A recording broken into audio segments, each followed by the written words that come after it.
Yeah! Yeah! Yeah! Yeah! Woo!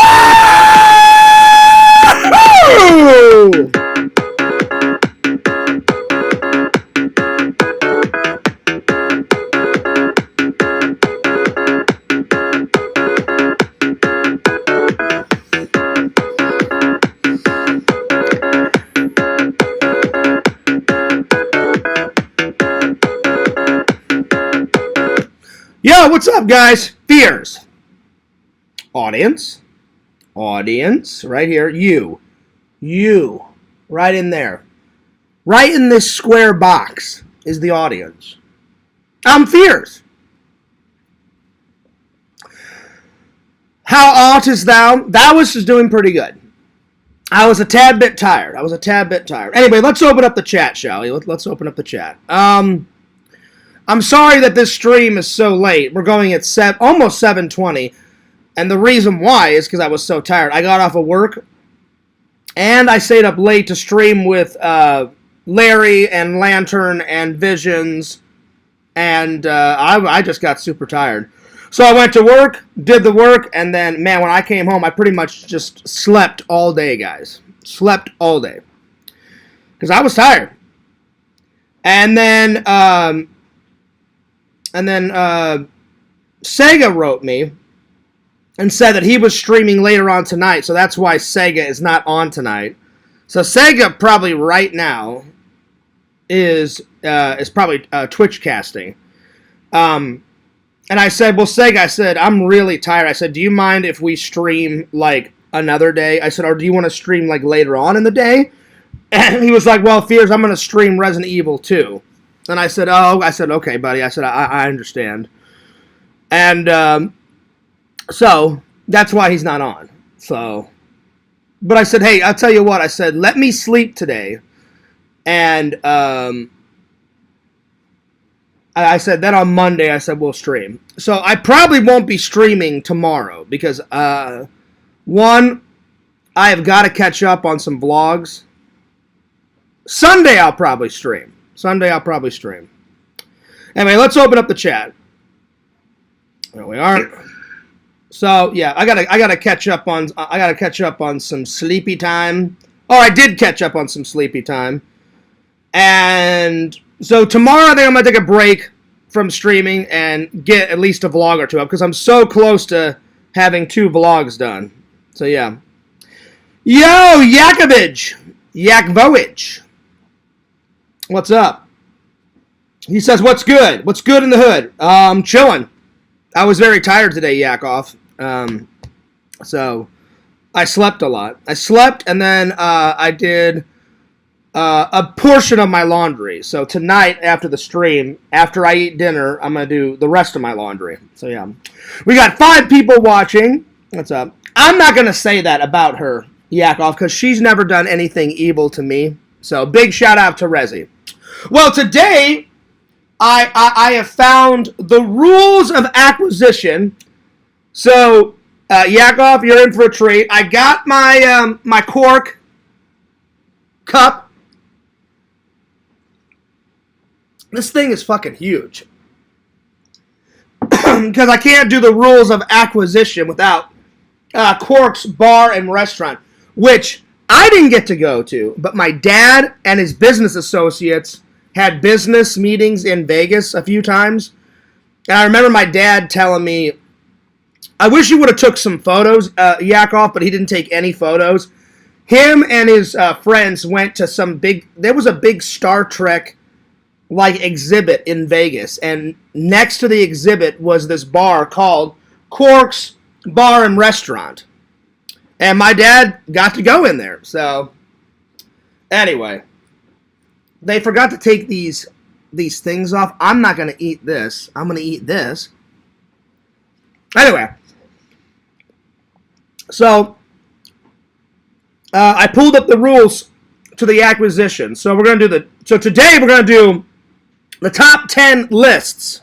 The top 10 rules of acquisition according to the Ferengi. Then there's this cool comic book shop called Atomic Horror. I've told you guys about it. I went to their website. You guys have got to hear about this. If you're ever in the Orlando area, I need to go. I need to film a vlog here, so I wanted to do a segment on it. We're going to do the top 20 movie props of all time, and then I've added some movie props to my collection. Big shout out to the Fears. What's up? Well, what is up, Dr. Jenkins? Good to see you. Good to see you, my friend. So, I think we should start off with a bang. I think we should start off with the rules of the Ferengi acquisition, I think, right off the bat. All right. And I've already got it. Yakov, I've already got it written up. Top 10 rules of acquisition. All right. So let me just pull up the rules here. So I went to some Star Trek website and they said the Ferengi rules of acquisition is always getting updated because new rules are always being put in whenever they hear them in Star Trek episodes, old and new. So they says as of 2023, this is the most up-to-date list of the rules. So I couldn't find one for 2024. Yo, Visions, what's up, dude? Check it out. If it bleeds, we can kill it. I got it on today. Because I haven't worn one of your shirts in a while, buddy. I like that shirt he's wearing. Well, you know where to go to get it. So get on it, Dr. Jenkins. Get it. So here we go. The rules of acquisition. Rule number 1. Once you have their money, you never give it back. That's a good one. Let's start with that one. That's the very first one.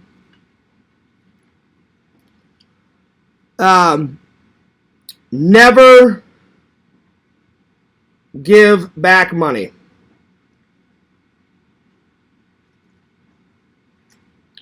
This is going to be hard because there's over 200. Well, there used to be 285, but it says, new rule, when Morn leaves, Quark says it's all over. Not really a rule, but we decided to add it because Quark made up a rule in the episode The House of Quark. So that's 286. So it's going to be hard to look through all these. But I'm going to start with never give their money back. All right. I like rule number 16. A deal is a deal. I like that one because Fears loves deals. So, a deal is a deal. And I have swindled deals at the convention. Hey, Fears, $20. No. You're insane. What are you talking about, Fears? Exactly what I just said. There's no way I'm going to pay $20 for that movie prop or that vintage toy or that collectible. I'm thinking $5. That's what I'm talking about. All right, let's continue on. Let's see here. Well, because Ferengis have big ears and they call their ears lobes, rule number 7, be sure to keep your ears open for a potential deal. Keep your ears open.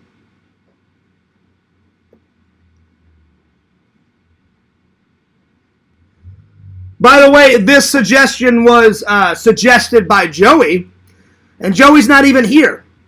But Joey, I'm a man of my word. I told you I would do it, so here we are. Oh, Lord, Yakov. I don't even know if I can read that one. You are undertaking quite a task. I know, Yakov, because there's 286. So I'm kind of like, as I'm talking to you, I'm kind of skimming through the rules with my eyes and trying to pick out the best ones. So, yeah. So, there it is. Joey with the numbers. That's right, Joey with the numbers. So, big shout out to Lord Visions, Lord Yakov, and Lord Jenkins for being in the chat. That's what's up. All right. Let's continue on. So keep your ears open, or keep your lobes open.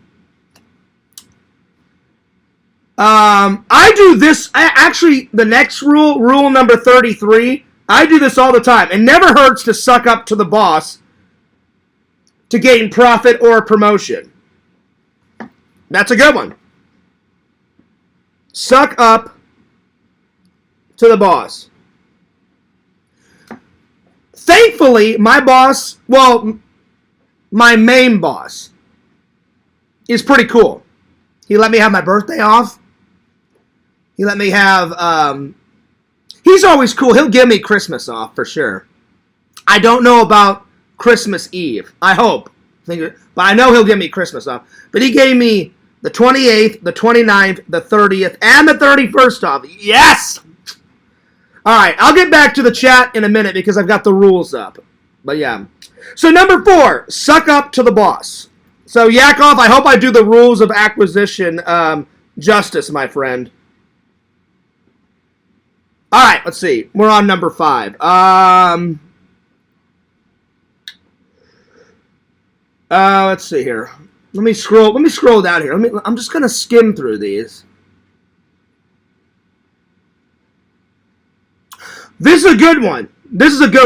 Rule number 17 is kind of like number 16. Number 16 is a deal is a deal is a deal.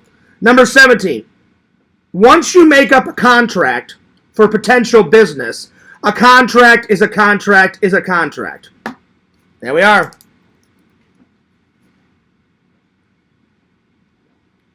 A contract is a contract. All right. Let me just kind of whiz through these.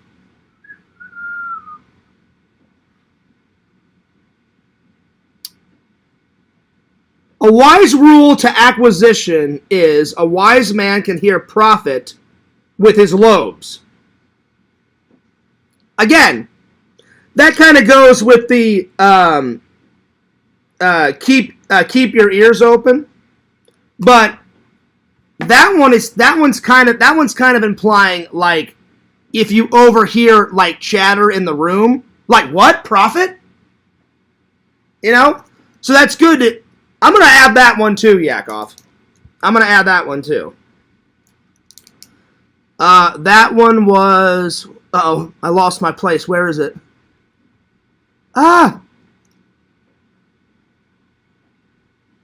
Let's see. 33. It never hurts to suck up to the boss. Fuck! I lost it. There's so many rules.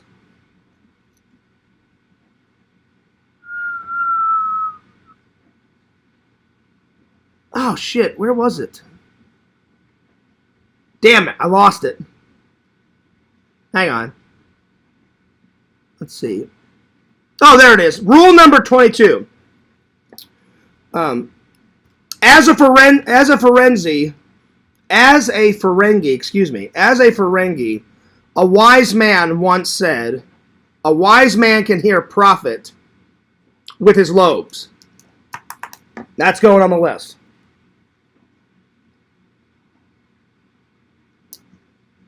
Wise Ferengi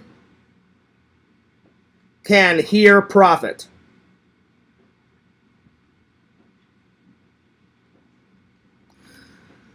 And then I like this next one, Yakov, because this pretty much like describes a Ferengi. Free advice is seldom cheap. So even Ferengis will have people pay for for advice. So that is rule number 59. Free advice is seldom cheap. I'm gonna put that because that pretty much sums up a Ferengi.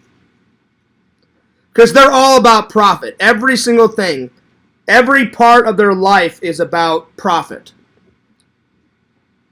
So that sums up a Ferengi pretty good, my friends.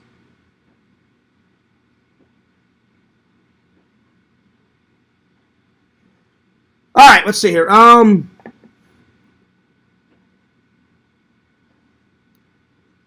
this one's good. The riskier the road, the greater the profit. Essentially, that means the bigger the risk, the bigger the profit. Which does go in life. If you don't take any risks in life, then you're probably not going to make it. You have to make risks.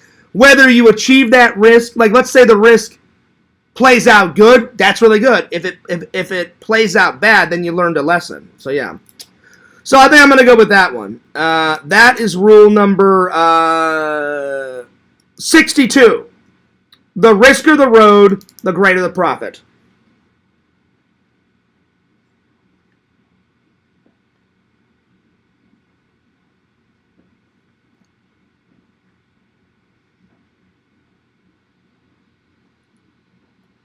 And I'll get back to you guys in a second. I can't see the chat because I've got the rules listed up.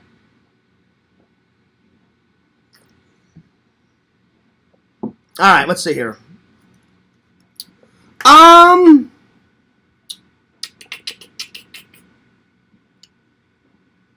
Oh, here's a good one, and this refers to fears too. Rule number 103.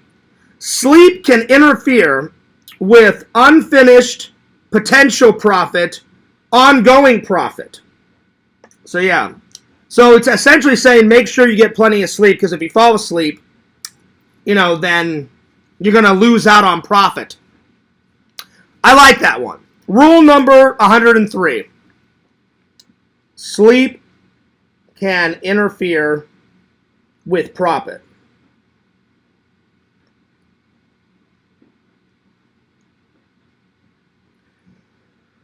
All right, Joey, I hope you enjoy this. I try to jump around and get the best rules, the best top 10, because we're on the 10th one. Let's see here. Let me look a little bit more, because I'm only tipping the iceberg. Like there's 286 of these. Let's see here.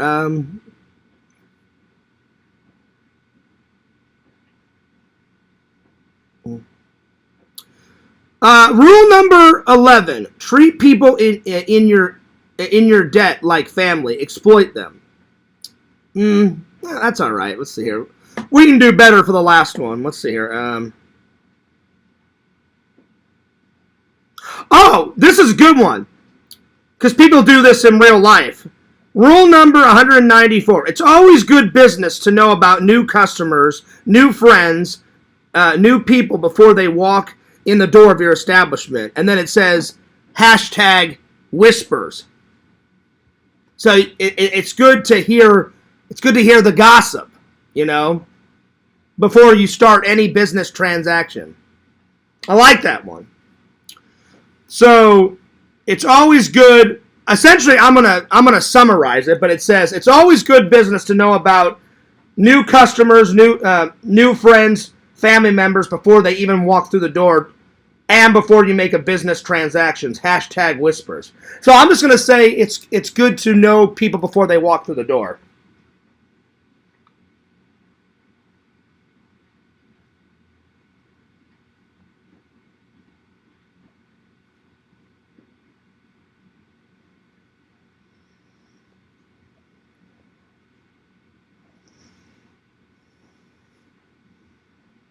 There we go. Nice. All right, now I can close the rules. Oh my lord, I'm so far behind on the chat. All right, hang on. Let me see here.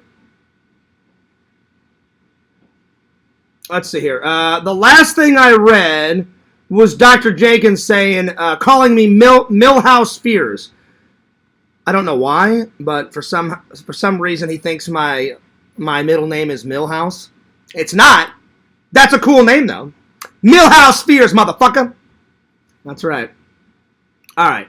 Let's see here. Shuffler says, hello. What's up, Shuffler? Hi, World of Fears. This is true. This is very true. Dr. Jenkins says, I like that, Lord Jenkins. Well, I'm always saying like Lord Visions, Lord Yakvoage, Lord Randall, Lord Fears. Why can't all the guys, all the loving and loyal fans be lords? So Lord Numbers, Lord Shuffler, you know. Like, at first Tinder Immortal was Princess Tinder Immortal, but she's getting married soon. So, Queen Immortal? I'm just saying. Lord Lantern? There you are. There you are. Exactly. Lord Shuffler. How art is thou? Now you're getting it, Yakov. Now you're getting it. Fears, do you play an instrument? I did at one point. At one point I did. In 5th grade, I had to learn how to play... it's a shorter version of a flute. Like, a flute is about that long, and we played these little flutes that are about that long. And it was in my music class, and you had to learn how to play it, Shuffler. I don't recall the name of it, but in order to pass the class, I had to learn how to play that. My brother is the musical guy. My brother studied piano for, I think, 8 years, 9 years, somewhere around there. So he's really good at playing the piano, but I was more into art when I was growing up. So my mom made me take tap dancing when I was 4, and I did tap dancing from 4 to about 7.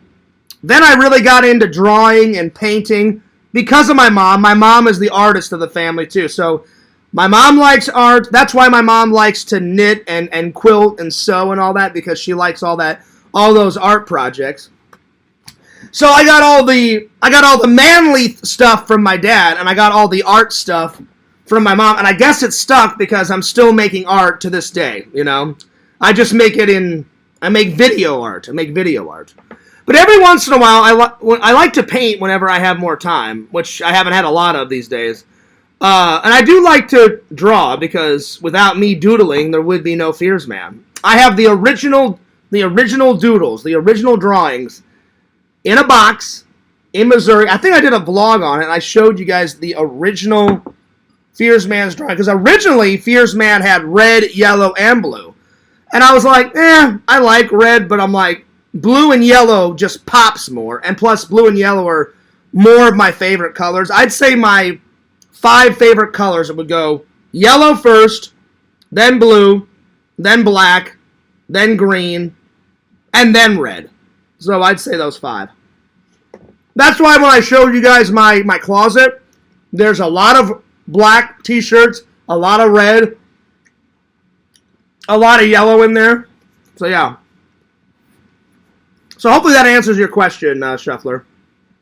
What about you? Do you play a musical instrument? Let me know. Put a 1 in the chat if you play a musical instrument. Lantern says, yo, Fears. Let's see. What's up, Lantern? Oh my gosh, he switched it to Lord Jenkins. Nice. Vision says, rule number 27. Once you pop, you don't stop. That's right. That's right. Vision, especially if you're eating Pringles. Once you pop, the fun don't stop. Their little slogan. I like Pringles too, Visions. Very good rule. I think they should add that rule. I almost put this rule. This rule on the cup says, rule number 214, never begin a business negotiation on an empty stomach. Because the Fears Man is a foodie. I do like food, but I read it and I was like, it's already on my cup. Let's not put it on the list. Let's put some new things on the list. So yeah. So there it is. I like that rule. I like it. Actually, I'm being honest. I don't have any Pringles right now. If I did have some Pringles right now, I would grab some. Because, 1, I've been trying to eat healthier. Case in point. 2, Visions is right. I would probably have that can here. And I would be, I'll just grab a couple of Pringles. You know, open up the top. I'll just grab like 4 or 5. And then all of a sudden I would look over about a half an hour later and all of them would be gone. I'd be like, well, shit. That Pringle can is gone. Anyway. So, yeah. That is quite the coffee. I know, right? It's insane. It's massive. Look at this. I wish you guys could be here in person. To see it in person, it's really heavy once you put liquid in it, which there is liquid. You know, there's liquid in it. But most of my coffee cups go, I don't know, from about here down. This thing is massive. It's insane. So whenever I drink it, I kind of have to hold two hands, you know? Not always, but sometimes. But I just couldn't pass it by. It was like 25 cents like at a Goodwill shuffler, and I was like, well, I love Star Trek, and Quark, he's not my favorite character, Yakov, but he's one of my favorite. I would say O'Brien is probably my favorite. He goes on a lot of, I envy him. He goes on a lot of adventures. He's got a wife. He's got kids. He's got a really cool job on the fucking space station. A really cool job. Plus, he's got Irish background, and I have Irish heritage in my family. Not a lot, a little bit. I've got Irish, a lot of British, as you guys can tell. Irish, British, Scottish, Welsh. I think my dad said we have a little bit of Dutch. Oh, no, not Dutch. Irish. Well, let's do them in order. British, Irish, Scottish, Welsh. I think not Dutch. What's the other one we have? There's 5. There's 5 that my mom and dad told me. British, Irish, Scottish, Welsh. Like that whole island. I think the other one was German, I think. I can't remember the 5th one. Whenever I go home and visit my mom next, I'm going to have to ask her. I know the first 4 are for sure, so yeah. But yeah, I agree, it is quite a coffee mug. Lantern says, better be doing drawings tonight, Vision Boy, on our panel. Well, I agree with Vision's Lantern. He was up late last night with us on the stream. He was talking and working, so he's probably really tired. That's why I slept most of the day.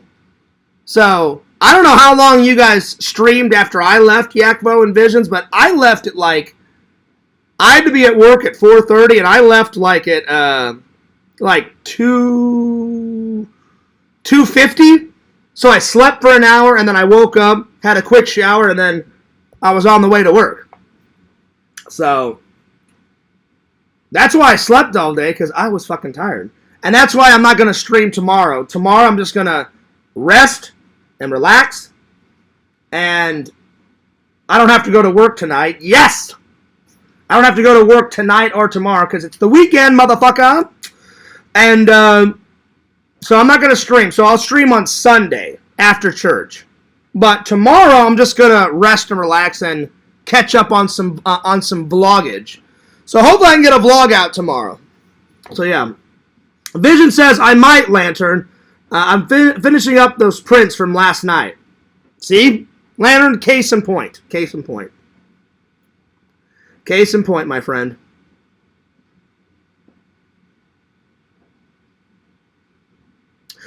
Technically, Yakov, they don't have hashtags. I just said that to be funny. They had it in parentheses. It said whispers. Like, you're hearing the gossip, you're hearing the whispers. But I just thought hashtag whispers would be more funny, which it was. Well, thanks for all the 100%. I don't know who's giving them. And oh, now there's hearts. Thank you for the hearts. I appreciate that.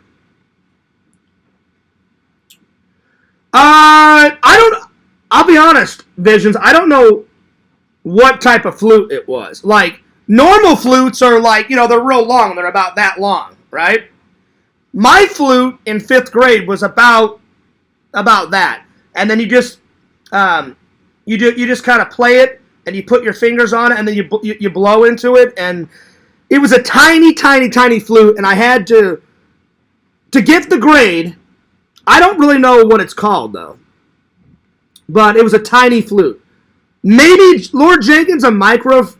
I have no idea. So, yeah.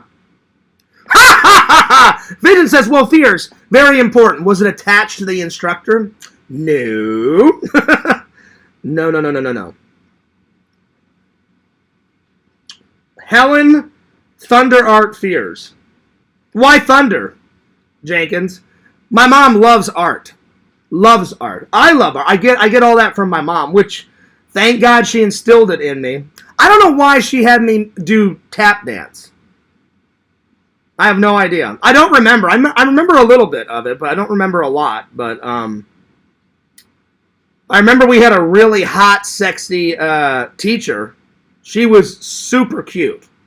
I was like 5 or 6, and she was like one of the most beautiful women I've ever seen in my life. She was like 27, and I was like 5 or 6, and I just thought she was. And you guys have seen footage. I know I put up some old footage on Fears Vlogs or Fears Man. There was like 20. I think most of you guys have seen it. It was one of my tap dancing recitals, and there was like 27 saloon girls, and then there was 2 cowboys. So there was one other guy in the tap dancing class. So it was me and one other guy. So they dressed up the 2 boys as cowboys, and I'm shooting my little 6-shooter as I'm tap dancing, and all the other girls in the class were like saloon girls. But a lot of girls in that class, if I remember, thought I was cute, because me and the other guy were the only 2 guys in the class. So all the girls would come up, "Hi, John, how are you?" "I'm doing good. I'm doing great. How are you?" You know? So I got a lot of attention from the girls. And they're like, "Oh, you're so cute." This is true. This is true. I didn't really say that. I think I just said something like thanks or I appreciate that. But yeah. Anyway. Oh, man. I can't be tired. I slept all day.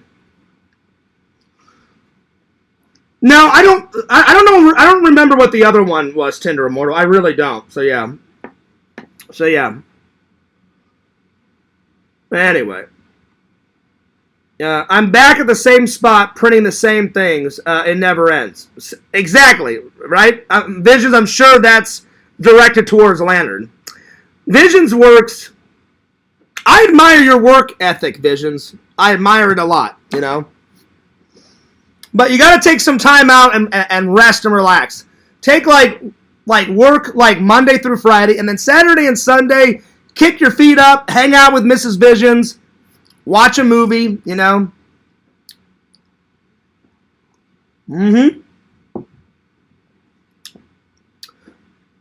I'm sure running your own business. I'm sure the rewards outweigh, you know, all the stresses. I'm sure, but I'm sure it's very stressful to run your own business. But I do admire you, Visions, for running your own business. I think it's cool, man.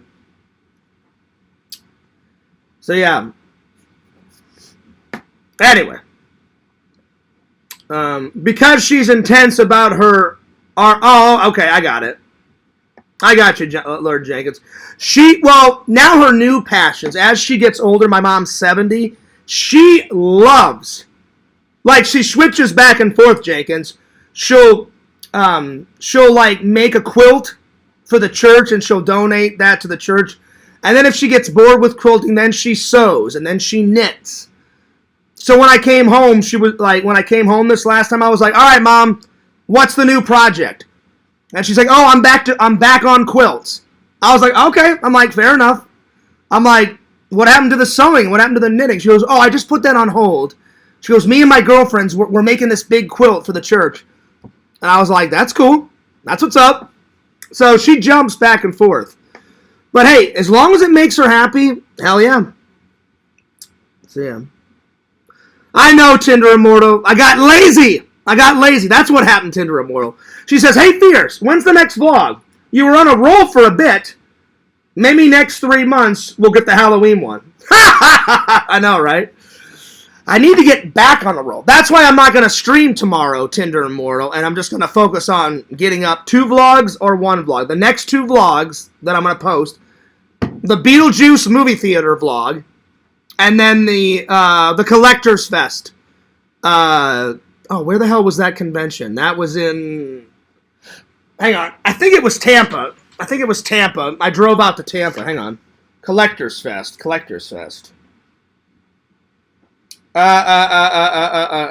where the hell was it? Oh, Lakeland, Florida. So this one. That's the next vlog. The Collectors Fest, Lakeland. So those are the next 2 vlogs, Tinder Immortal. But yeah, thanks for all the hearts. I appreciate it. Hold that thought. I'm gonna use the restroom, but I promise, Tinder Immortal, I'm gonna do some more editing tonight before I go to bed and tomorrow. So while I'm watching some Star Trek, Yakov. Speaking of which, hang on. Let me finish what I was gonna say. So while I'm watching some Star Trek tomorrow, Yakov, I'm gonna sit here. Actually, I'm gonna sit just like this so I can see the TV. I'm gonna tilt the laptop just like this. While I'm editing, occasionally look and watch some Star Trek, back to edit, watch Trek, edit, back to Trek, edit. So yeah. Yakov, I finally got to watch my favorite season. I'm halfway through season 3.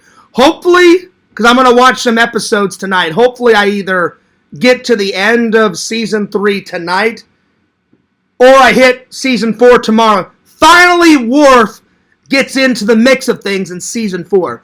But Yakov, you know how much I love Past Tense. It's the greatest episode in part 3. It's the greatest episode in my mind of the whole Deep Space Nine. I didn't just watch it once.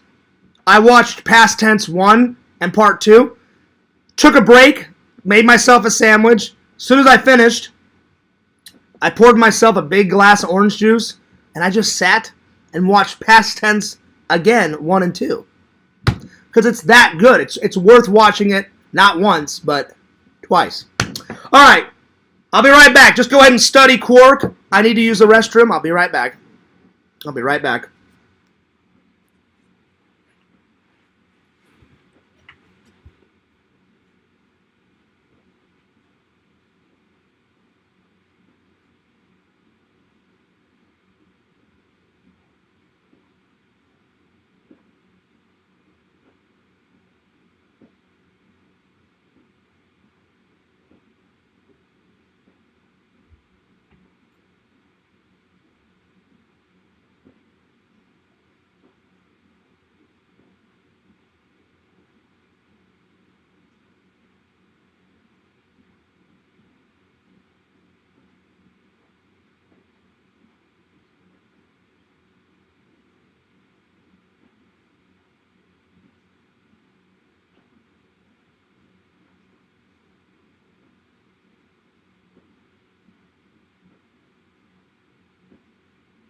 Hey, Yakvo!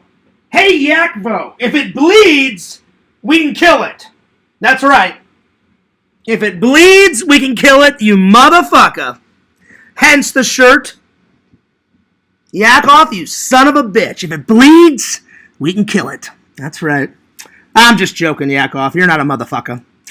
You're a little bitch! I'm just joking. Alright. There it is. But yeah, to answer your question, Tinder Immortal, hopefully the next vlog is tomorrow. Or late tonight, depending on how long I stream tonight, and then I'm going to take a shower. I actually had normal clothes on, right? So I got home at around, I think it was 9:45, 10 o'clock in the morning.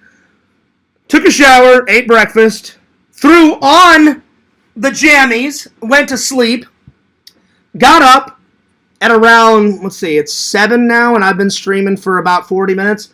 I got up around, I think it was 3, put this t-shirt on and some shorts, and I was like, you know what? I'm not wearing a hat.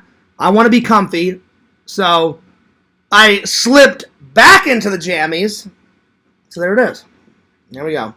So hopefully, depending on how long I stream tonight, tomorrow, maybe the vlog will be up late tonight, or hopefully by tomorrow. Hopefully. And because I loved Beetlejuice so much, it'll probably be Beetlejuice first, and then the Collector's Fest one. So we'll see. Because the manager was so badass. I didn't really go on a rant. I just politely said, hey guys, bad news. I got here too late. No Collector's Cup. And then she goes, excuse me, Mr. Fears. And I was like, yeah. And she's like, come over to the bar. She goes, technically I don't have any Collector's Cups left. But she's like, I got some Beetlejuice bar cups. Do you want that? I'm like, that counts as a Collector's Cup. I'm like, I'll take that. That's better than nothing. So she got her little cameo in the vlog. So big shout out to the Epic Theater manager. You are so sweet. You're so nice. You're awesome. She's really nice. She's really cool. She's like, I love your vlog. She's like, you can do whatever you want in my theater. Scream, go nuts, film whatever you want. I was like, sweet. Awesome. Way to go. I forgot her name. I say her name in the vlog, but my apologies for forgetting your name. She's already subscribed. She watches the vlog, so way to go, you. Hell yeah. Yeah. Let's see. You better wake up. Listen, I'm trying, Lantern. Lantern, I slept all day.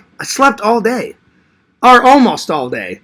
I got home at like 9:30, 9:40, something like that. And I slept all of 10, 11, 12, 1, 2. And like I said, I got up around 3:30, 3:40. So 5.5 hours. So yeah. That's what it was, Yakov. It was a recorder. That's what it was. I don't think ethics do not work really. What do you mean, Visions? Is that to me or is that to Lantern? You know, you're right, Yakov. I think that's what it is. Let me Google it. I just need a picture. And I know it had like kind of a flesh tone color to it. But I had to learn it. In America, well, that's how it was back in the day when I went to school. She said, you're not going to pass this music class unless you learn how to, do at least a little tune. And one of the final projects was I had to sit in front of my music teacher and play a little song. And then she gave me a pass or a fail. So, yeah. So, let's just look it up. I'm pretty sure that's what it was. That sounds about right. Let's see. Music recorder instrument. Let me go to images. Yep, that's it. It's even the same color too, Yakov. The little like pale flesh tone color. Oh wow, this takes me back. God, I'm old. Yeah, I remember playing this. So it's kind of like a flute. It's just a miniature version of a flute. So that's the only musical instrument I've ever played in my life. Oh, wow. I haven't seen a picture of one of these since 5th grade. Wow. Damn. That's a long time ago. Well, Yakov for the win, because if anyone would know, it would be Yakov, because he plays music. You play guitar all the time, Yakov. I'm going to be honest, Yakov. The thing that sucks that I learned about Yakov last night, he has to drive 6.5 hours to go to a tiny movie theater. And then if he wants to go to a proper one, he said Fears, like a proper one, like the ones you go to, he has to drive 8 hours away. And I was like, that sucks, Yakov. He goes, oh, I know it, Fears. But at least, Yakov, where you live, I admire it's nice and quiet. You get, a lot of peace, and it's pretty quiet around here. But every once in a while, the neighbors, me too, because I'm loud sometimes too. But me and my neighbors have this rule. Fears, we know you do lives because we've seen them. They said, if you don't rat us out to the office, then we won't rat you out. And I'm like, fair enough, because I'm just as loud. But sometimes when I'm trying to sleep, I'm like, it's kind of fucking loud. I like my sleepy time. But in my mind, I'm like, well, I can't say that. I would be a hypocrite because whenever I do my streams, I'm loud. So that's why I try to do it in the afternoon. You know, if I do them late like this, I try to keep it, you know, kind of compact. I try to keep the noise down as best I can. But I've never complained about a neighbor. And so far, so good. I've never had a neighbor complain. I mean, the only time where they complained, it was hilarious. Somebody was making noise, and it was an Indian family. They don't live upstairs anymore. They were the only neighbors that had something against me, and they had something against, like, the surrounding area. They were, like, picking on everybody. And my neighbor Trey, which is, you go out of my door, and he's right over here. He is the coolest guy. He's married to a really nice girl. Her name is Kayla. I'm not going to say their last name. He's like the coolest dude. He's came over and hung out. He's actually came over and helped me edit sometimes. He's like, hey, Fears, like Kayla's at work, and it's my day off. He goes, you want to come over and hang out? I said, well, I'm kind of editing. You want to come over and hang out over here? Yeah, man, give me 2 minutes. He'll come over. I'm like, hey, Trey, you want a drink? And he's like, yeah. I'm like, what do you want? Powerade? I'm like, go for it. It's in the fridge. So me and Trey hang out all the time. And Trey said, Fears. He goes, you know that Indian family upstairs? I'm like, yeah, what about them? And he goes, have they ever, like, called the office on you? I said, oh, yeah. I said one time. I said, Trey, I said, you want to hear something hilarious? I wasn't even here. And he was like, what do you mean? I said, I was on vacation. And I said, I guess they heard a noise. And it was another neighbor making noise, Trey. I said, I was at home visiting my mom and my brother and my grandma and everybody. And when I got back, there was a little note on my door saying, can you please keep the noise down? So and Trey's like, well, what'd you do, Fears? I said, I took that note to the office and said, between this date and this date, I wasn't even fucking here. So that's the only time that anyone's ever had a problem. So I took it to the office, and they're like, wait a minute, you weren't here, Fears, between these dates? I said, no. I said, that's why I paid my rent early, because I was going on vacation to visit my family in Missouri. And they're like, oh, we're really sorry. And they said, here, give us that note. They took the note, they ripped it up, and they said, we'll talk to that Indian family. I said, well, don't tell them that I brought this note up. I said, because then they'll hate me. But I said, just to let you guys know, it wasn't me, because I wasn't even fucking here. And they're like, we got it, Fears. And I was like, sweet. So if you take that out of the equation, nobody's ever had a problem with me. So Trey got a little giggle out of that. He goes, that's hilarious, Fears. He goes, they complained about you, and you weren't even in the fucking state. I said, I know, right? Isn't it hilarious? But anytime I've been here, never had a problem. Never. Never. But Yakov for the win. I could not remember the name of that little flute. Way to go, Yakov. Yo, Pretend Stories. He says, I hope everyone is doing well, and I hope everyone is having a great day. I'm having a great day. I had a lot of good sleep. Good old nap. So, yeah. Well, I hope things get better, Pretend Stories. Pretend Stories, I would just go home and visit your family and try to get a battle plan going. But I hope things get better, buddy. I really do. When are you going to Disney? Well, I was supposed to go just this past Wednesday, Shuffler, but Jeff couldn't go for 2 reasons. One, it was really nice of him. Jeff really does care. He said, Fears, I don't mean to keep canceling. He goes, I do want to hang out. He goes, tell the fans I'm just extremely busy. I said, Jeff, they understand. I said, I've told them you do like 14, 15 shows. He goes, well, it's a really good reason, Fears, why I have to cancel. He goes, you know, I love pinball. I said, Jeff, I love pinball. I said, you love pinball more than me. I said, in your nerd cave, I said, the fans have seen it. You got like 10 pinball machines down there. I said, they know. He goes, yeah, Fears. He goes, well, I just bought a new one. I said, oh, yeah? He goes, well, I'm not going to tell you which one. He goes, Fears, the next time I invite you over to my house for a pizza party, he goes, you'll see it. I went, all right, fair enough. He goes, I traded one out, though. So he goes, I gave the guy a little bit of money, and the guy said, well, give me a little portion of money, and I'll also take that old pinball machine off your hand, and I'll give you a new one.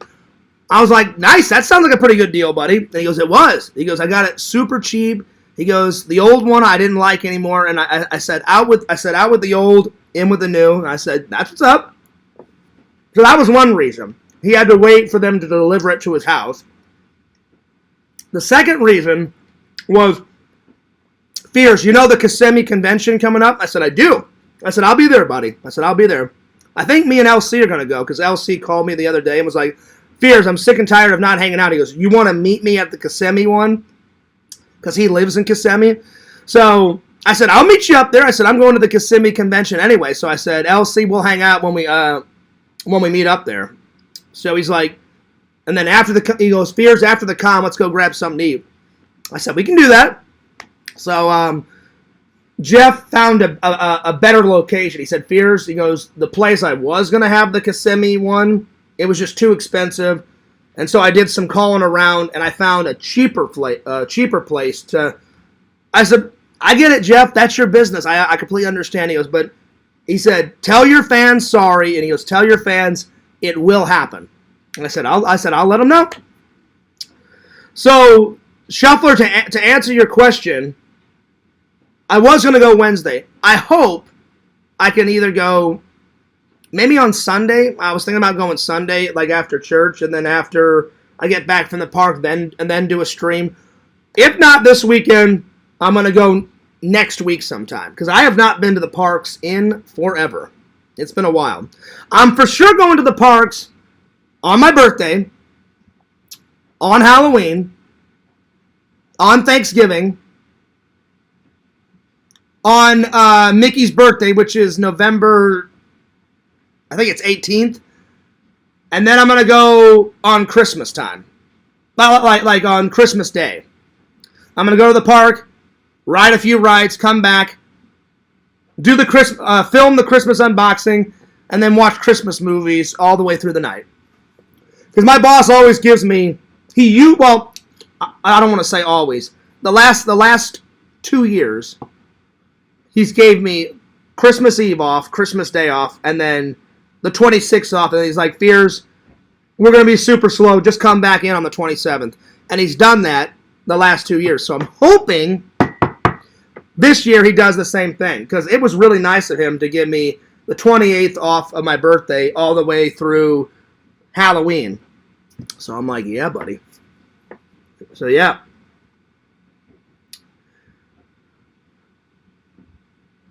Yep, let's see.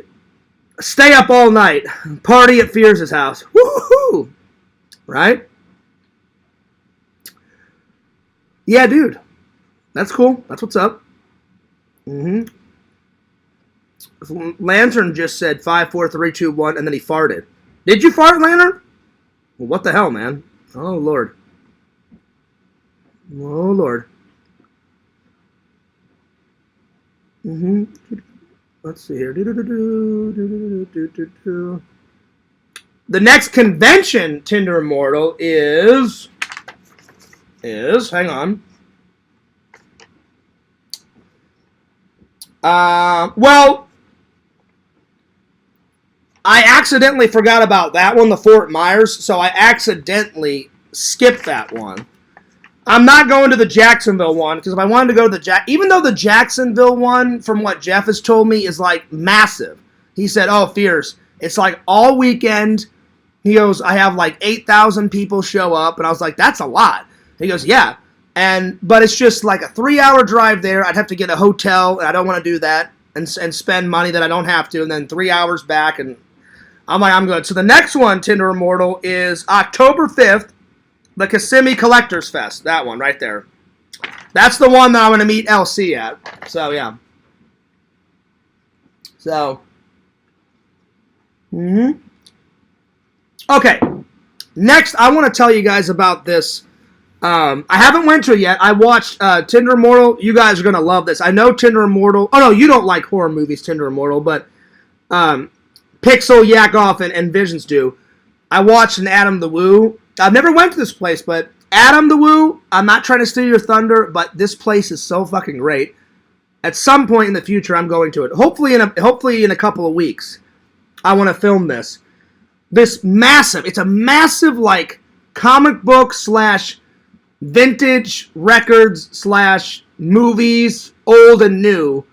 And it's got a bunch of horror memorabilia. Adam bought a movie prop, a replica, in his vlog, and I was like, oh, I'm fucking going there. It's called Atomic Horror. I've never went to the website, so I just want to go and tell you guys a little bit about it. It sounds awesome, so I don't really know what their website is, so I'm just going to Google Atomic Horror. But it sounds awesome because I watched his vlog, and he goes, I'm going to go to this really cool place in downtown Orlando. I think that's where it is. And he said, my friend told me about it, and da-da-da-da-da. And I was like, I watched his vlog, and I was like, holy shit. I'm like, this place looks amazing.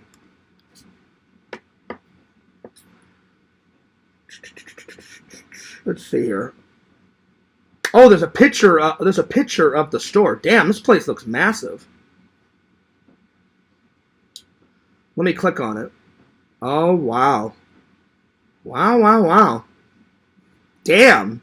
They have a really cool logo. It's got, like, the atomic, like, swirls, and then it's got a blue and black hand coming out of the ground with the atomic symbol around it. And then in, like, 1950s lettering, you know, kind of the 1950s look, it says Atomic Horror.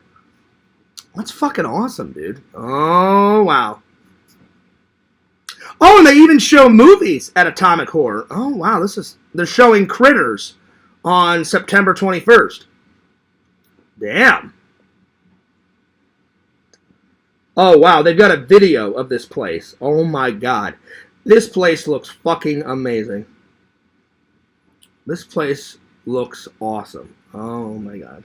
Oh, there's Michael Myers. Oh, shit. Oh, my God. Wow. Well, I'll be back because the Crohn's is a rockin' tonight. I'll be right back.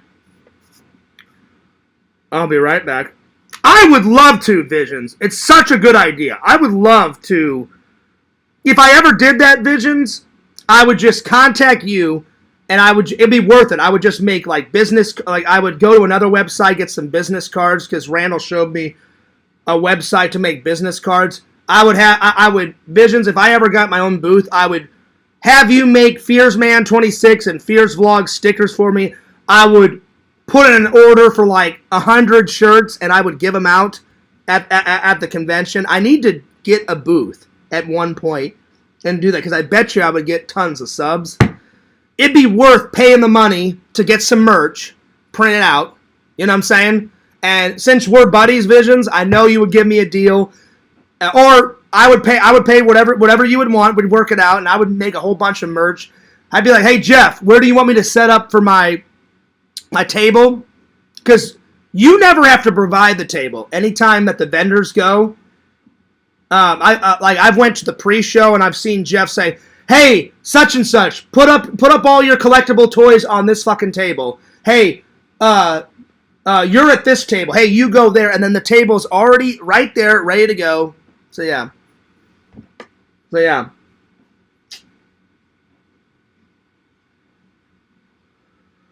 But anyway. So yeah, man. That would be cool. I'll be right back. I need to use the restroom. And then we'll get into some Atomic Horror stuff. This place is awesome.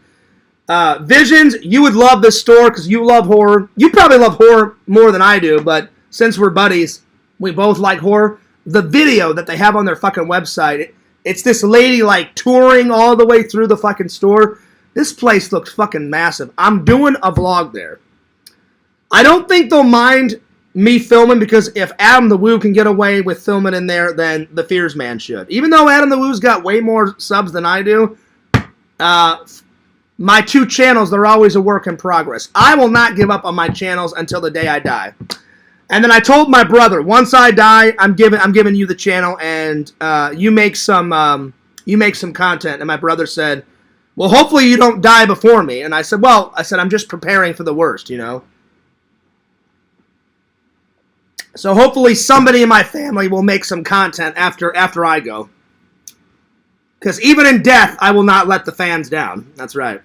All right, I'll be right back. I need to use the restroom, but just study my bowl of fruit right there. Just study it, and I'll be right back. The Crohn's is a rockin' tonight. I don't know what the fuck is going on.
Oh, my Lord. I apologize, guys. The Crohn's is a flowing. I don't know what the hell's going on. I barely ate anything today. Maybe that's it. I don't know.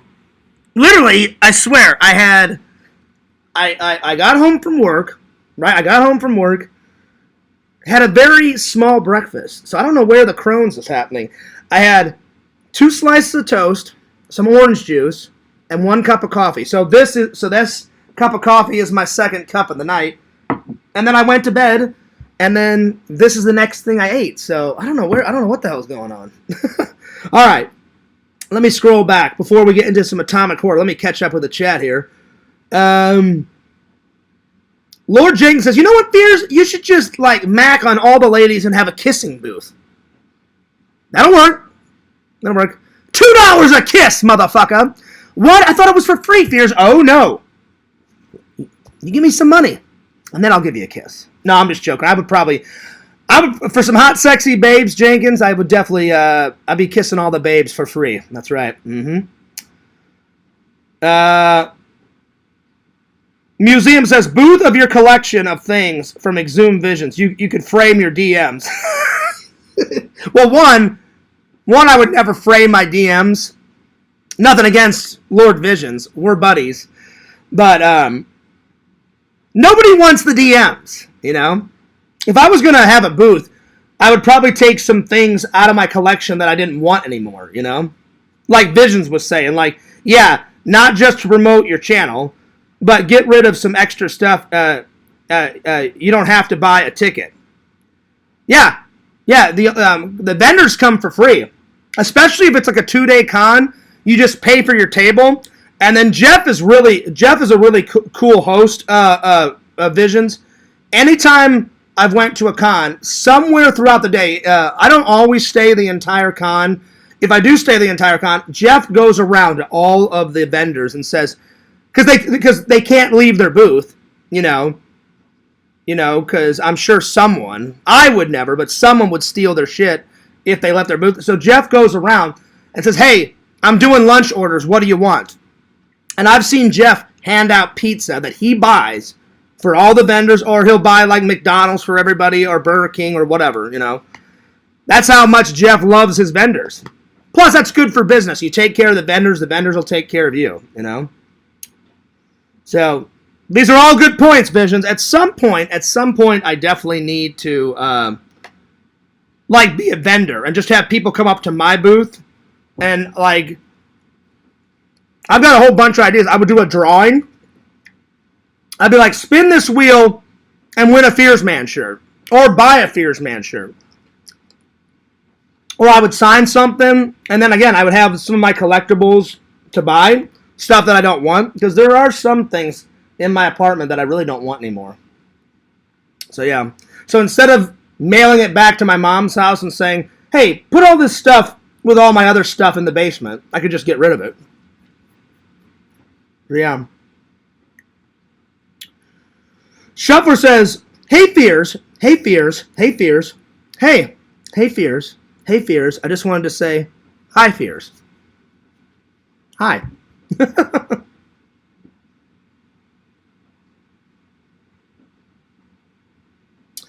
No, I don't have a will yet. It's just like a binding, it's a handshake promise between me and my brother. Because I wouldn't give the channel to my friend Eric, because he doesn't like making content. My brother says, I would make content for you. He goes, it would probably be about a bunch of car things, because he loves cars. He goes, but I would make content for your channels. And I said, so I'm probably going to give it either to Randall or to my brother. So yeah. Because then I would know that the Fears Man channel will live on forever. And I'm going to turn on the fan. It's getting a little hot in here. Give me 1 second.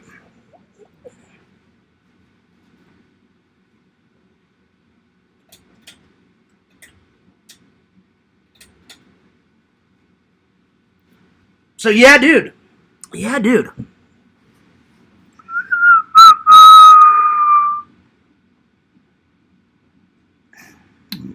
Yo, Whitney, what's up? Congratulations for making it into the top 15. That's right, guys. Me and Whitney got in. Now, Whitney got in the top 15 lickety-split. I got in by the skin of my teeth, man. I was 14th. So, Whitney, I was kind of like, ah! But I made it. I made it. So, the next couple of days, I'm going to have to promote it. So, let's go to the website real quick. Before we go back to Atomic Horror. Let's go to Face of Horror. And I'll tell everybody where me and Whitney are. And I'll put our links in. So Fears, I'm still at 14. It says John Fears advanced to the top 15. Congratulations. Yeah, dude. Yeah, dude. So it says voting for the top 10 ends September 26th at 9 p.m. So everyone, we've got 6 days, 3 hours, 38 minutes, and 14 seconds to promote to get me and Whitney into the top 10. Oh man, I'm excited, Whitney, but I'm a little nervous. I'm a little nervous. Oh man, it's definitely getting down to the wire now. Okay, and this new round is called the Ouija board round. Okay. Andrea is still first. Avery Hall, I don't know who this guy is, but he looks kind of Jamaican. He's second place. And then Whitney, you are, let's see here. Oh, wow, the hot model, Amy Young, she is, damn, she's always like third or fourth. She's rocking. Oh, wow. And then Whitney, pretty as a peach, Whitney, like you have been 6th or 5th place. Always. It jumps back and forth. Sometimes you're 6th. Sometimes you're 5th. Wow. That's awesome. Way to go, Whitney. Way to go, Whitney. And then let's see how good my buddy Dewey is doing. Dewey Sean. He sells some really cool shit at the conventions. Dewey is a good buddy of mine. I met him at the convention. Nicest guy ever. He's super chill, super cool. Let's see. Dewey is. Let me just pull up his. Let me pull up his website. All my friends and family on my Facebook are super excited. I got so many congratulations yesterday for being in the top 15. So thank you to all my friends and my family and the fans for supporting Fears in the Face of Horror contest, my friend. Sega even voted for me. So way to go, Sega. Way to go, Sega. All right, let me pull up my buddy's profile. I almost guaranteed Dewey made it through because the last time I looked, he was like first or second place. He was doing really good. All right, here we go. So here's his. I'm going to guess he's third because Whitney's fifth and sixth. Yep. See, I was almost right, Whitney. You're sixth. My buddy Dewey, he's fourth. So you and Dewey have been doing really well. And then let's look at the Face of Horror dashboard. Let's see if there's any new videos. Oh, there is a new video from Kane Hodder saying, these are my top kills in movies. Oh, let's watch this real quick. Let's watch this. Welcome back. Today is Friday the 13th, and that means it's time to take a trip down memory. I must have missed this video on Friday the 13th because Friday the 13th just passed, and I must have missed this video. Well, listen to this. This is, I guess, the title of the movie says Kane Hodder's favorite kills that he's done. All right, here we go. Let's look back at some of my favorite kill scenes.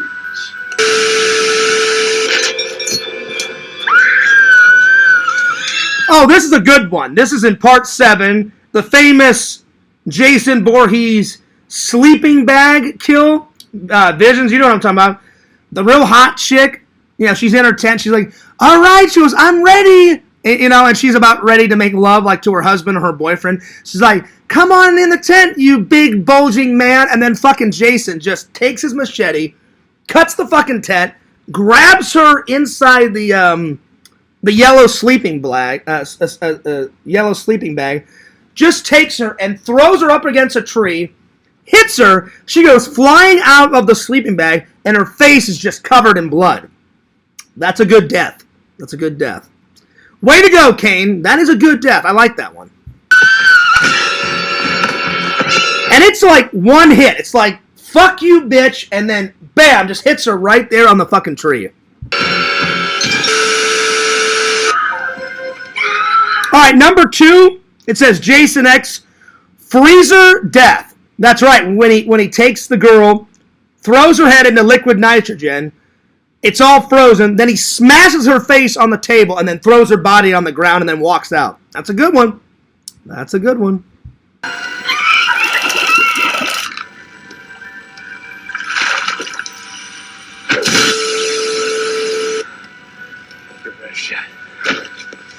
Oh, this is a good one. Jason 8, Jason Takes Manhattan, boxing to death, where he punches the guy.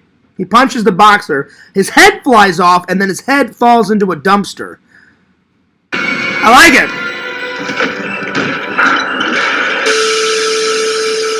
Now, drop a comment below and let me know.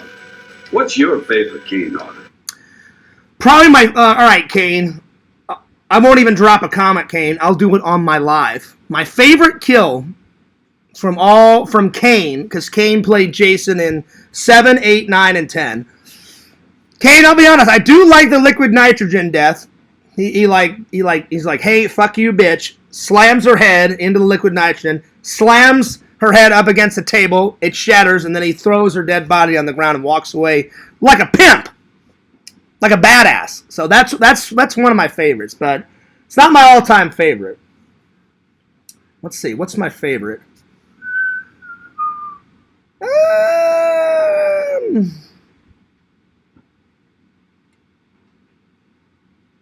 I'm trying to think of all the kills.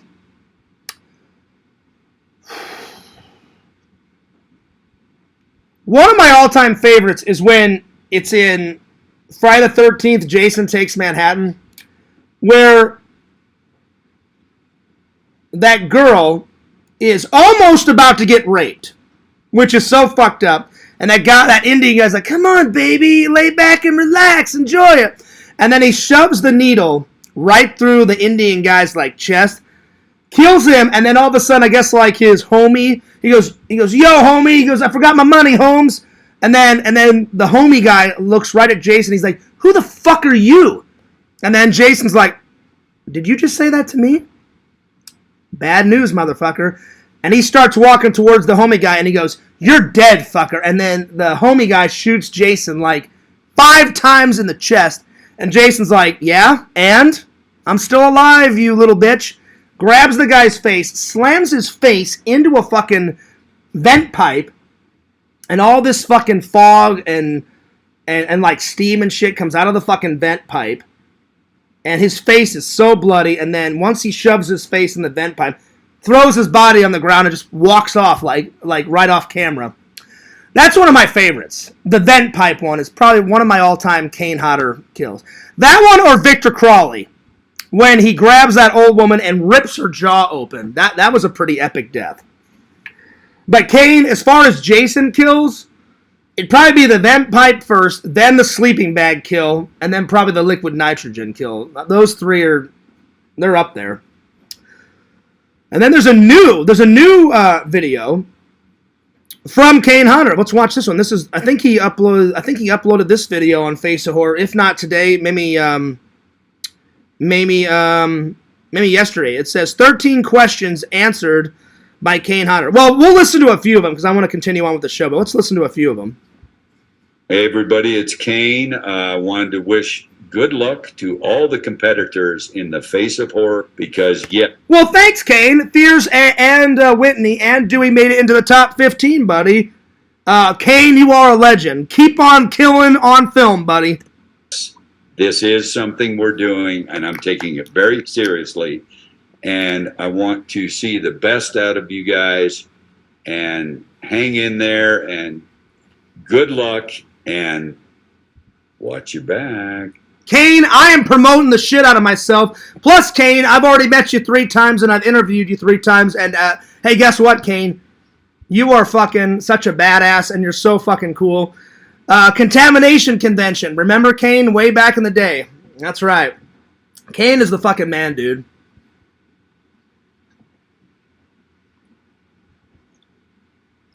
All right, here we go. 13 questions.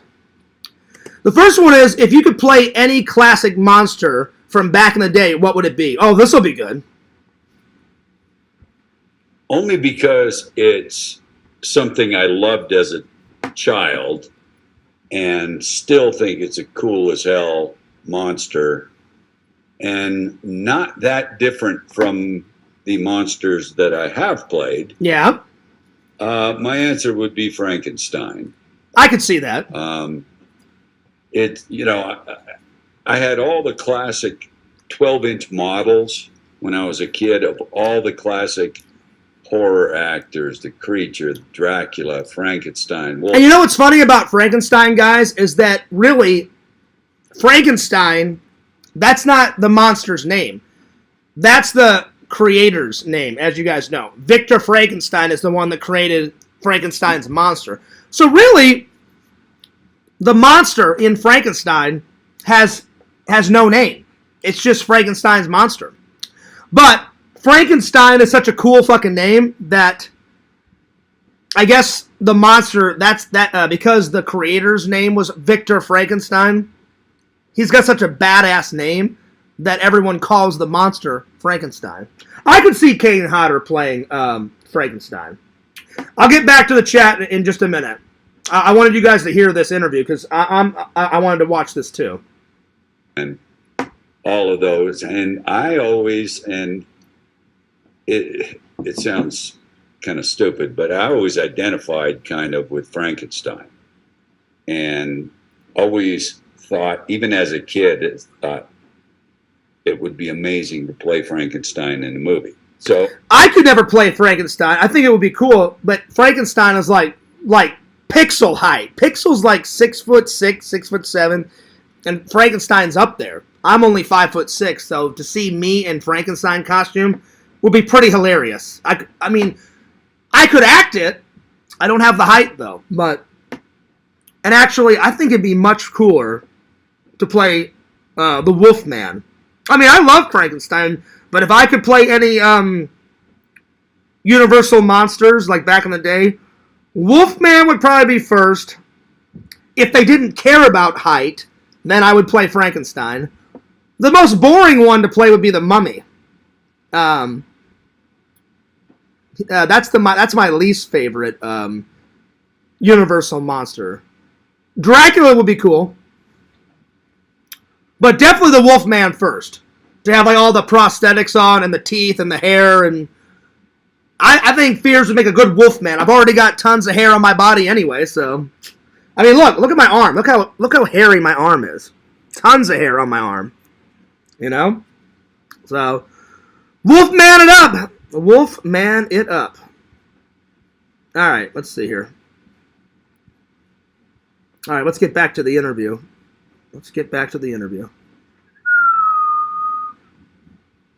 Hey everybody, it's Kane. I wanted to wish good luck to all the competitors. I lost my spot. Fuck. Hang on. Can you whiz through this? Shit. Well, my bad. We're going to have to listen to a little bit of stuff that we already listened to. Damn it. Oh, wait. No, I didn't lose my spot. Hang on. I did some trick-or-treating. There we go. As a kid as Frankenstein, and when I was playing Jason, I think that was always in the back of my mind. Because it's so easy to make a character like that who doesn't really speak, and like in my case, you can't even see facial expressions, so it's hard to convey it. Yeah, but his eyes, though, when he looks through the Jason mask, it's fucking terrifying. Probably another kill I used in one of my Face of Horror vlogs is when he kills, I forgot her name. You know which girl I'm talking about, Visions, the stupid bitch in and she's a bitch. I don't like to call women, but this girl in part 7, she plays the blonde slut. She's like, fuck you, and fuck you both. And she opens up the door, and Jason's right there. Jason takes an axe, axes her in the head, grabs her by the neck and the shoulder, and goes, gung, launches her through the air.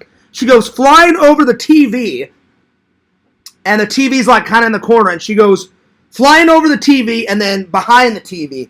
That's probably my favorite. That's another one of my favorite deaths.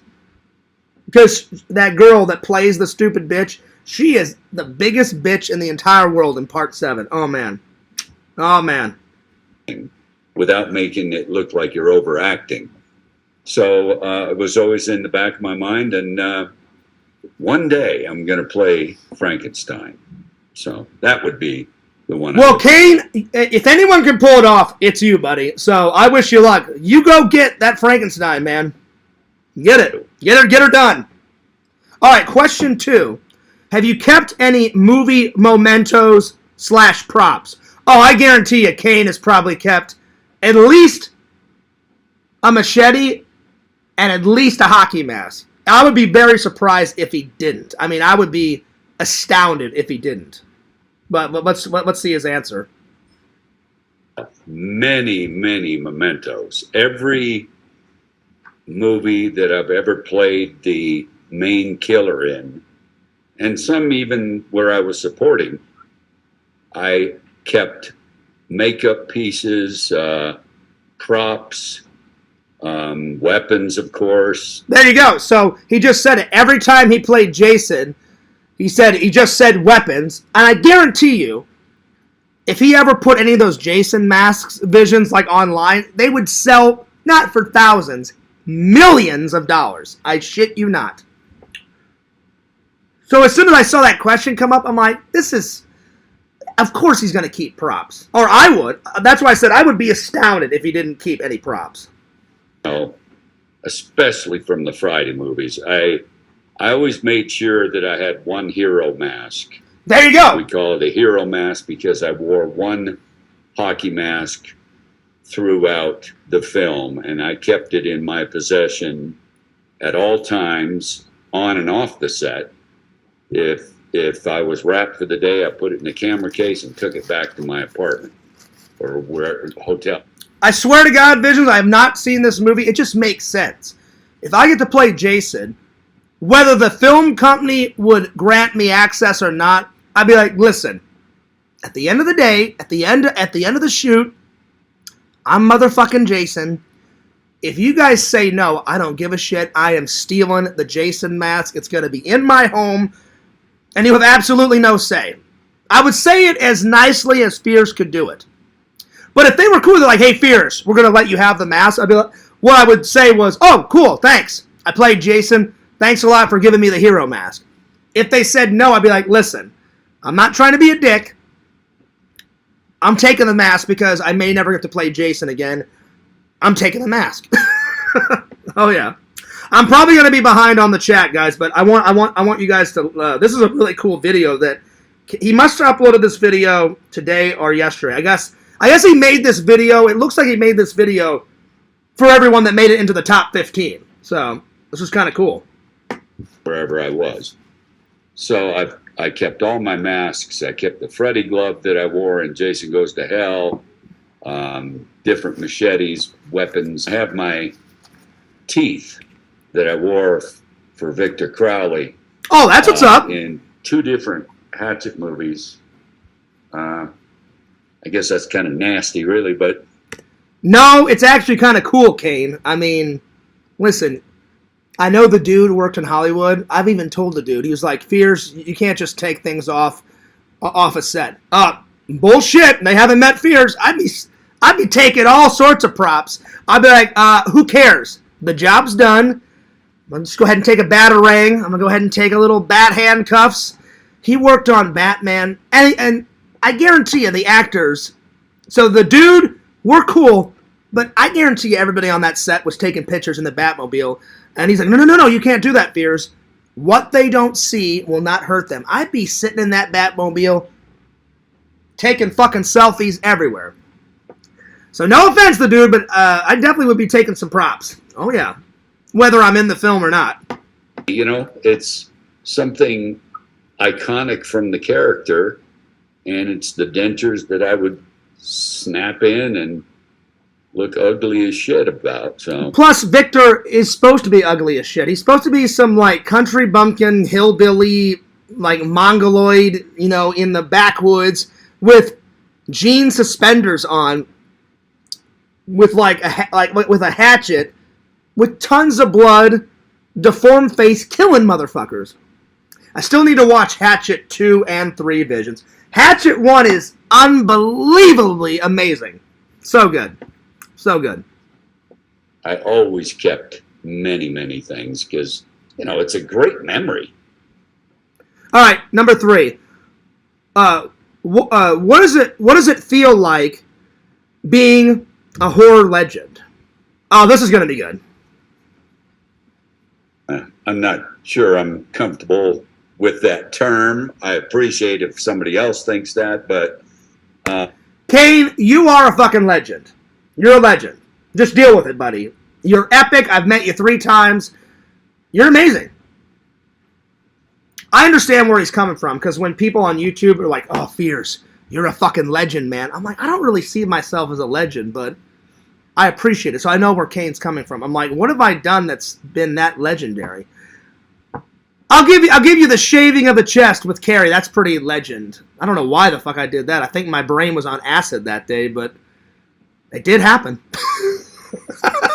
It did. I didn't want it to happen, but it did. I'd say that's the only legendary thing I've done on camera so far. I mean, all the vlogs and the streams are cool and shit, but I try to stay very humble, you know? I'm just a guy. I'm just a guy with a film dream. A guy with a film dream, and one day hope to get to Adam the Woo status. It'll probably never happen, but it's always good to dream. If I ever did make it to Adam the Woo status, I would never take it for granted, my friends. It would be nice to get an actual proper play button. It really would. If it never happens, that's fine, but it would be nice to have one. That's why I bought a fake one, because it's probably never going to happen. Horror personality, maybe, but and you know it. when he choked me, Visions, I've shown you guys a photo. He doesn't hold back. I turned so red, and I think he does it only to the male fans, because anytime I've seen him with female fans, he just puts his arm around. When he choked the living shit out of me, and it kind of hurt. But I was like, even though it hurts, I don't give a shit. I'll just tough through it, Fears. He was squeezing. I mean, I was having a hard time breathing. And then I actually had to... I looked at him, and he's like, "Are you all right, man?" I was like, "I'm good." I pulled it off that I was good, but really my throat hurt. But what I really said is, well, I'm not going to tell Kane that my throat hurts. So I said, "Oh yeah, I'm cool, Kane." I said, "Can we get a photo now?" He's like, "Yeah." So he choked me for a photo. Then we got a normal photo where he put his arm around my shoulders. And I said, "Thanks, Kane." When I got to the hallway, I started coughing. Not in front of him. Well, and then I went to the bathroom and I took a couple of drinks of water, because I had a water bottle in my backpack, the legendary backpack that's over there. And I didn't say it out loud, but in my mind, I'm like, holy shit, Fears. He choked the living shit out of you. It hurt, but it was kind of cool to get choked by Kane Hodder. So, Kane, you're the fucking man. But next time, just give Fears' esophagus just a little break, buddy. I'm just saying. Pretty quickly. 1988, when John Beekler made me Jason, and he's the one. Awesome. Nobody else can take credit for it. Awesome. Except him. And I wish he was still around, because he was a good friend. He did pass away, but I got to meet him at one of my Dave's Contamination conventions. I have an interview with him on my channel, and I've got an autograph, and I've got 2 autographs. I had an autograph of him standing with Kane as Jason, and Kane and him signed it. Then I had just one of him in his director's chair. So, John Bleeker, you're the fucking man, dude. So I had the honor of interviewing him. It's on the channel. I think it's on Fears, man. So you guys can go back and watch that whenever the channel comes back. But, oh my God. His version of Jason is fucking amazing, dude. And the reason I ever played Jason, he had to fight with Paramount to convince them that I should play the character. I don't know why he had to fight, because Kane, he's got the height, he's got the attitude. He is fucking Jason. So, hey, Paramount, screw you. So Paramount, screw you, and it's good that they made him Jason, because if they wouldn't have, that would have been a huge mistake. I'm just saying. Because they're like, we don't know him, and John just kept saying, "Who cares if you don't know him? The bread is in the pudding, man. You know, you'll see his skills come out when you see the acting." Hilarious. You got to trust me. This is the guy. I don't know how he had that perception, but obviously you can't dispute that he was correct, because I'm the only one that did more than one movie, and I did 4 in a row after he got me in there. And I'll be honest, Visions, Kane should have been in Freddy vs. Jason. I mean, the guy that actually played Jason in Freddy vs. Jason did a really good job. He did. I'll give him that. He did a really good job. But I know Kane would have done better. I'm just saying. Nothing against that actor that played in Freddy vs. Jason. And, of course, Robert Englund is the fucking man when it comes to Freddy. He's so awesome. I don't even care if Robert Englund is like almost 70. If he slipped into Freddy again, he would still do a good job. And so after we finished shooting the film in Alabama, came back to LA, and he said, "Hey, you should come down to this horror convention in LA called Fangoria, Weekend of Horrors." Oh, shit. And I had heard about it, but I hadn't really been involved, because I hadn't played any characters that were notable up until that point that anyone would care about.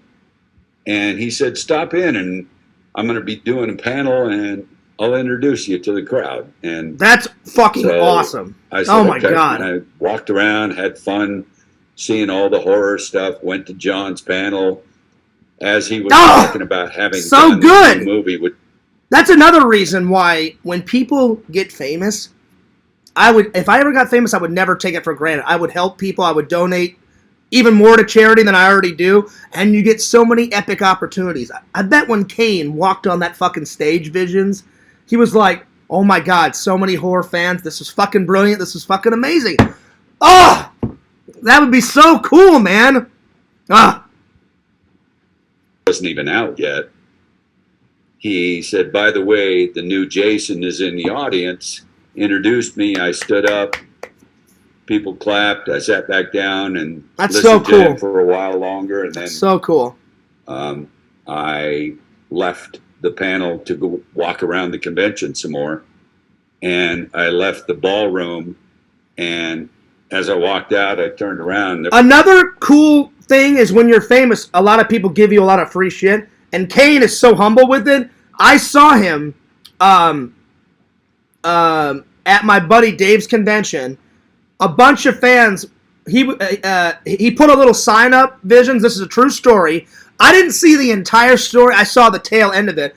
What he did, I guess he was getting hungry, and so he was going to take a lunch break.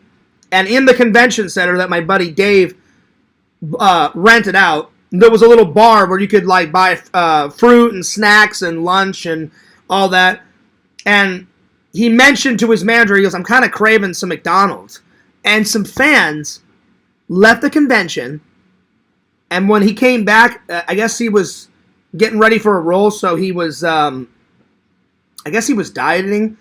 So he had like a fruit shake, and he had a bunch of fruit, and then he bought a salad from that little thing. And by the time he started eating the salad, he was almost finished with his salad, and then the fans came back and said, "Hey, Kane, we heard you mention that you wanted some McDonald's." And he's like, well, he goes, I'm kind of eating healthy. I'm getting ready for a role. I think he was getting ready, because this is back in the day. I think he was getting ready for Hatchet 2. I think, because I forgot what he was doing, but it was definitely a movie role. And I thought that was so cool that fans went out of their way, left the convention, spent their own money, bought him they bought him a massive McDonald's order. Because they didn't know what he wanted, so they bought a few things off the menu. And he said, I don't remember exactly what he said, because this is like 10, 13 years ago. I mean, this is a long time ago. He said something to the effect of, I appreciate you did this.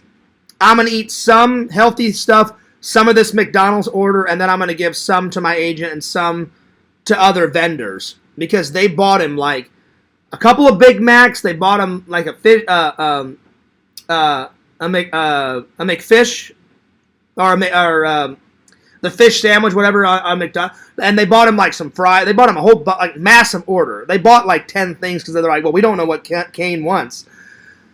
And I thought it was so cool. He said, I remember him saying something to the effect of, guys, I really appreciate that. He goes, I can't even believe that you did this. He goes, I just kind of mentioned to my manager, well, I'm dieting, but I'm kind of craving some McDonald's.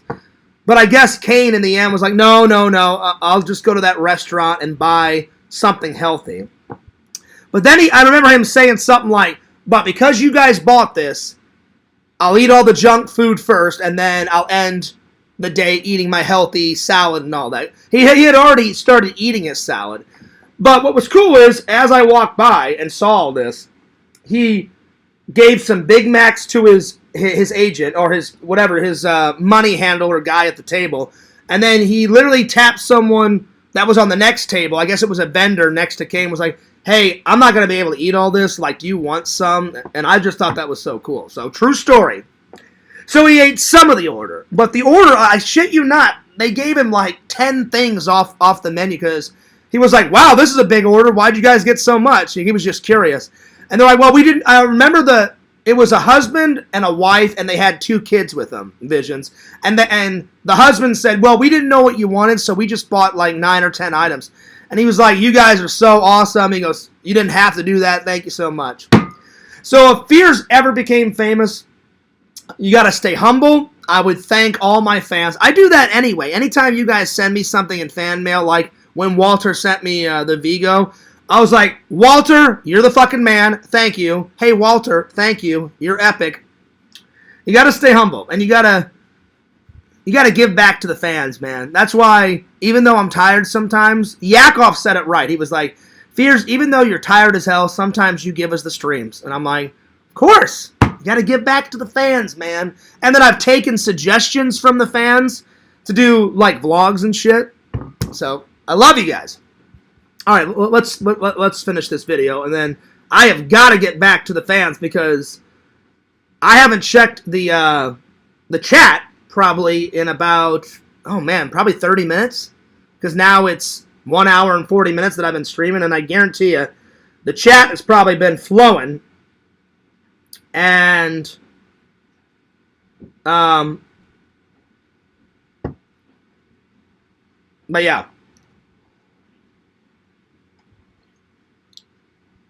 So yeah. So it's probably been a while. Anyway. But yeah, man.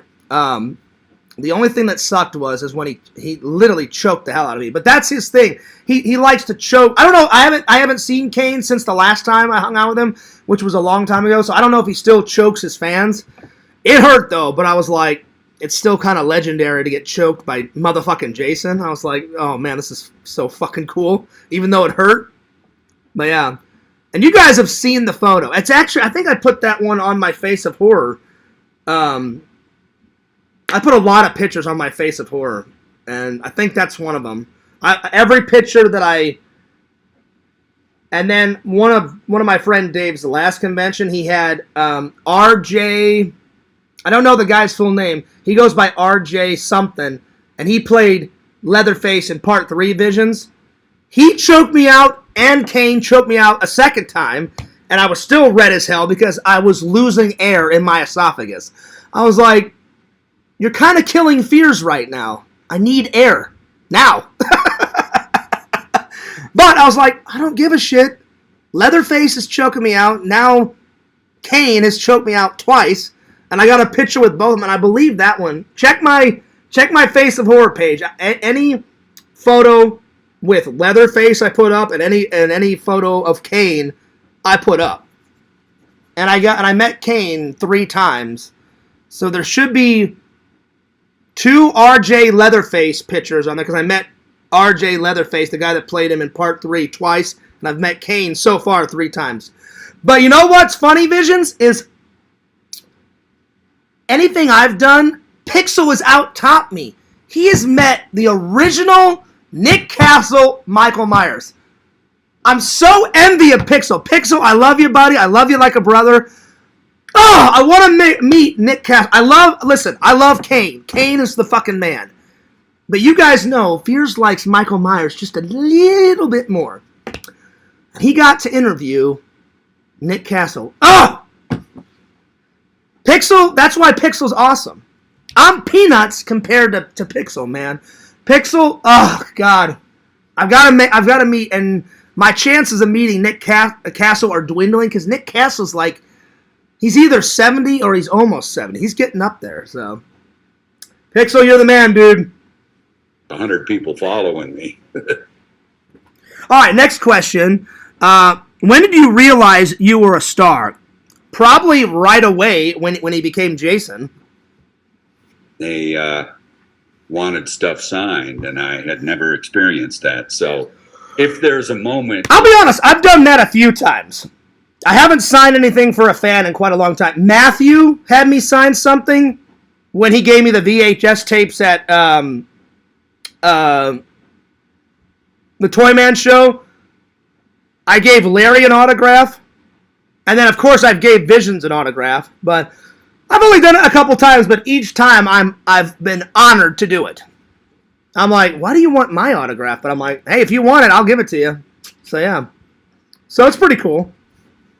I realized things were going to change. It was right then. Because when I turn around and he's still in there on his panel and people are leaving because I'm leaving, that was pretty huge, and it never ended. Still.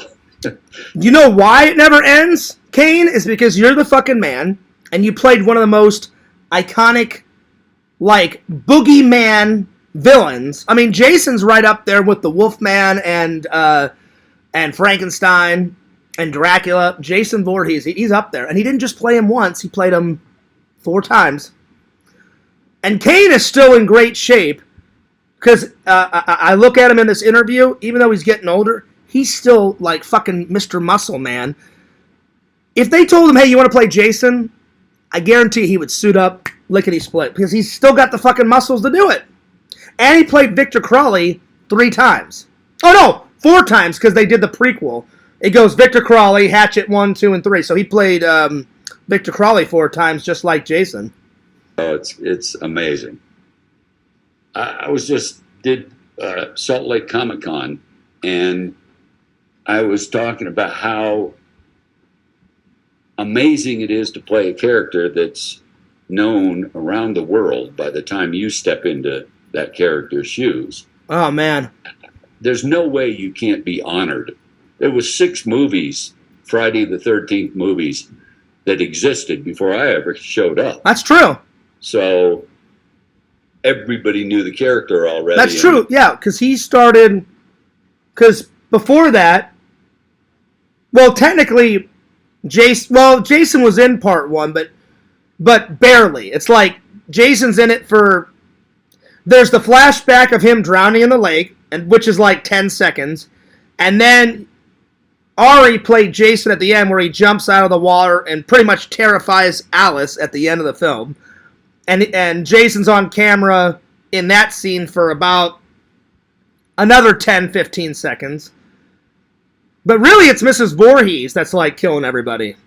Up until those flashback sequences. So, from part 2 to part 6, every single time there was a different person playing Jason. So it wasn't until Kane stepped in, and he played him 4 times. So, you are right. You are right, Kane. When I started being able to talk about the fact that I'm now playing the character, because they kind of kept it secret for a while, I still feel it was the biggest honor you could ever have. It is. Stepping into a role that is known around the world. It's hard to even explain, but it's not really that hard to explain. I get it. All right. I'll do the rest of the questions tomorrow, guys, because this is getting kind of long, and I haven't checked out the chat in a while. I don't want to ignore you guys. Number 5 says, what are the most memorable fan moments? Oh, this will be a good one. This will be good because I'm sure he's got many memorable moments. There are so many. Like a couple times people have come up to the table and through tears have told me how they used to watch. I'll be honest, Kane, I've never cried, but I got to do something even cooler. I got to interview Kane. And then a couple of those conventions, not the one where he handed out all the food to people. That was Con 3 that Dave did. On Con 2, I got to just chill and talk with him off camera. One of the vendors that was right next to his table was like, hey, Fears, do you want a chair? And I was like, yeah. I'm like, that'd be great. Because I just kept standing up, just talking to him. And he's like, Fears, we're not using this chair. He goes, you want to... So I said, hey, Kane, can I sit down and just kind of chill and kind of talk off camera now that our interview is finished? He's like, yeah. He's like, whatever, pull up a chair. And he goes, I got to talk to the fans while I'm signing. He goes, but in between me signing, he goes, we can chat and bullshit, whatever you want, Fears. I was like, fucking great. I was like, yeah, man, cool. So I would wait. I would be polite, and I would wait, and he would hang out with his fans, and then he'd do a little side, and then in between he was like, so what are you filming tomorrow, Fears? I'm like, I'm going to get this guy's interview. I'm going to go over there and talk to Ari and get that interview. I'm going to go over here. And then he actually gave me an idea, but I couldn't do it because the guy that played Chewie wouldn't allow it. He didn't want to be on camera. So I came back, and Kane was like, did you take my suggestion? Did you interview the guy that played Chewie in Star Wars? I said, I wanted to. And he's like, well, did you get at least a picture and autograph? I said, yeah, I got a picture. I got an autograph. And Kane was like, well, why didn't he let you interview? I said, his agent said he doesn't want to be on camera.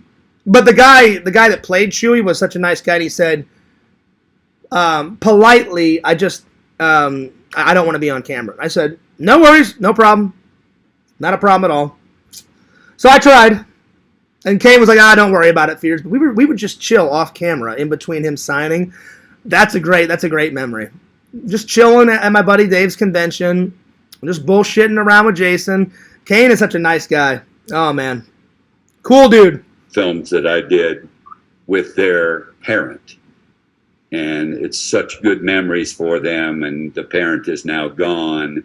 And I don't know how you can't be touched by someone. I'll be honest, my dad really wasn't into horror. It would have been kind of cool to watch some Jason Voorhees with my dad. My dad he liked comedy. My dad liked action. He liked action adventure. He liked thrillers. But my dad never got into horror. But to each their own, you know. But I'm grateful for the movies that I did watch with my dad. Like when we watched Predator a bunch. He loved Predator. We watched, well, not all the Alien movies were out, but I watched a bit of Alien 1 with him. Because when I was young, it got a little scary. So Fears kind of pushed out, and I was like, all right, I'm out of here. True story. My dad's like, you're fine, John. Come on. I was like, I'm out of here, Dad. I'm like, this is getting too nuts. And then I went upstairs and played some Ghostbusters. So, yeah. Eventually, I watched them all. Now, I find it funny that Fears was afraid, because I've watched every single Alien movie. I've got, the only one I don't have over here, where is it? Oh, here it is. I got all the Aliens right down here. It's like an Alien collection right here. All the 6 movies. The only one that I haven't bought yet is the Alien Romulus, and as soon as it comes out on Blu-ray, I'm picking that fucker up. I'm watching it again, and I'll review it again, because I saw it in the theater, and it was amazing. And I just Instagram the photos of me at the theater with my collector's cup. So check that out on my Instagram. Hell yeah. Saying how much they enjoyed your work with a loved one who's not there anymore.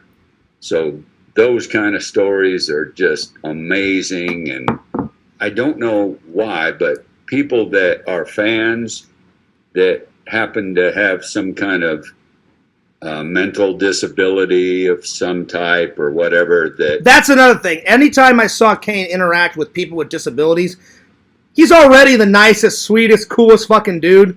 One of the most coolest, famous celebrities I've ever met. But he's even extra nicer to people with disabilities, as everyone should, because they can't help it. They were born with that, you know. That's why I always cut Sega some slack. And I've seen people in the community, like, troll him, which is so ridiculous. And it boggles my fucking mind. I'm like, you're normal. Sega's got a disability. Why the fuck would you make fun of someone with a disability? And that enrages me so much. I'm like, Sega can't help it. You know, when people make fun of, even though me and Dragon, like, aren't cool anymore, when people would make fun of Dragon and get him screaming at the top of his lungs, I'm like, Dragon cannot help that he's autistic, but I'm like, people make fun of him. I've never made fun of Dragon, I've never made fun of Sega, because they can't help it. But, I don't know. There's some pretty sick people online. Like, the worst thing anyone's ever done to me is called my parents, and then whoever that person was that called the funeral home and wrote all that crazy shit on my grandma's, like at her wake, you know, like where you could put nice comments and nice memories on the website. I hope that person, whoever it was, burns in hell, because I had to quickly call the funeral home and say, one of my internet trolls has wrote all this crazy shit on my grandma's little little thing, like, on the website, and they were like, that's sick. So the people at the funeral home were like, we've never seen this type of shit. I'm like, it's pretty sick.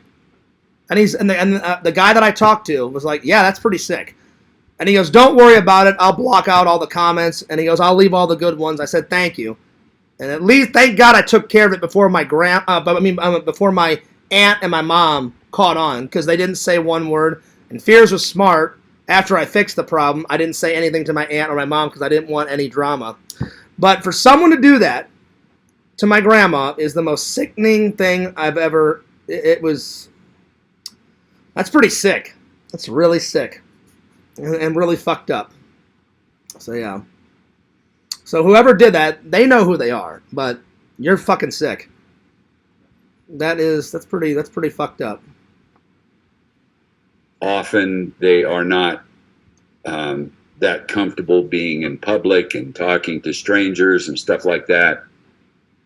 I've gotten the best response from people in that situation where a family member will say they've never seen their loved one interact so much with someone they don't know very well.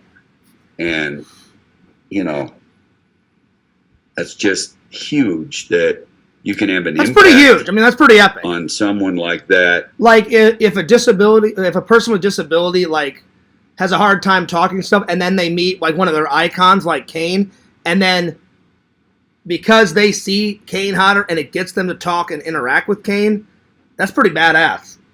Pretty awesome. It's pretty awesome. Pretty awesome. That's pretty awesome. All right, I'm going to finish this last question up for Kane, and then I'm going to get back. I promise. I still love my fans. I'll get back to you guys. So tomorrow I'm going to show the rest of the Kane. I hope they don't delete the video off of Face of Horror tomorrow. I don't know if this is just like a surprise video that they put up today or yesterday for people that made it into the top 15. The next one, top 10. We've got 6 days. 6 days to get Fierce into the top 10. Fingers crossed. Fingers crossed.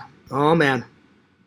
Just because of what you did for a living and how they reacted to it. And it's probably the best part of being in a position like this is, you know, talking and meeting with people and having some kind of positive effect on their life just because they enjoyed my work. That kind of stuff is so rewarding. Kane, it's not just work. It's a fucking legacy, dude. Like, playing Jason is pretty iconic, pretty legendary, pretty epic. Everything I've done in my entire life is fucking dust, fucking peanuts compared to what he's done. I mean, I've done some pretty epic things in my life, but nothing compared to playing Jason. There are dozens of stories that have happened over the years, and I just feel very fortunate to be in the position I'm in and happy to make someone else happy. All right, I'm gonna pause the video and I'm gonna save the timestamp. The next one is Kane. When did you get into the paranormal? So we'll listen to questions 6 through 13 tomorrow because I need to get back to the fans. So back to the fans. There we are. Oh my lord, I am so far behind. Oh man, lordy, lordy, lordy, lordy, lordy, lordy. All right. So the last thing I read, I hope everybody's still, well, actually a lot of people are still watching. Well, thank you. The last thing I read was when Vision said exactly museum. Oh, no, and then when Shuffler said, hey, hey, hey, hey, hey. So, let me see. Landon says, his bathroom stinks now. No, not now. I turned on the fan. Yo, Whitney, what's up? How is everyone? Doing pretty good. The stream's been pretty good so far. Maybe get LC be at the booth. Oh, that would be cool, Carmine. By the way, what's up, Carmine? Good to see you. Whitney says, I just gave my mom $50 to purchase some boats. Hope you do the same. Yeah, I think I'm gonna have my brother do that, Whitney. You know, or one of my friends, you know. Or maybe have Randy do it. Well, Whitney, I'm glad that you got to the next round. I really am. That's awesome. You know. Let's see here. We'll get back to the atomic horror in just a minute. I'm gonna just catch up with the audience. We both can advance. Hell yeah, Whitney. Now, see, I'm honored to be in the top 15. Now it's getting down to the wire, Whitney. The top 10. Oh man. So yeah. It is. It is. Whitney says, thanks, Lord Jenkins. This is so exciting for John and me. It is. I'm pretty honored to be in the top 15. I'll be honest. I didn't think I would even get this far. So, you know, it's pretty sweet. Pretty awesome. Jagan says, I'm happy for you guys. Hell yeah. And then Vision says, hell yeah. Hell yeah. There it is, Visions. There it is. Visions, I hope you get all your work done tonight, buddy. You've been working like crazy, man. You've been working like crazy, buddy. Visions, how's the work been progressing, if you're still here? I don't know if Visions is still here, because I took a long time watching that video. I hope you're getting your work done, man. Hopefully it's going nice and smooth. Donate, guys. It helps. Yes, exactly, Whitney. If you donate, and we get extra votes, and then the Starlight Foundation, that charity for kids, they get all the money. So, hell yeah. Be sure to donate. Get me and Fears for the finals. Hell yeah, Whitney. Why not? Fears, you forgot to read my last comment. Saw Stewie from Family Guy. Saw your last stream. Oh yeah, hey Stewie, how you doing? That's my. I've been working on Stewie. Oh no, that's not Stewie. That's Peter Griffin, Shuffler.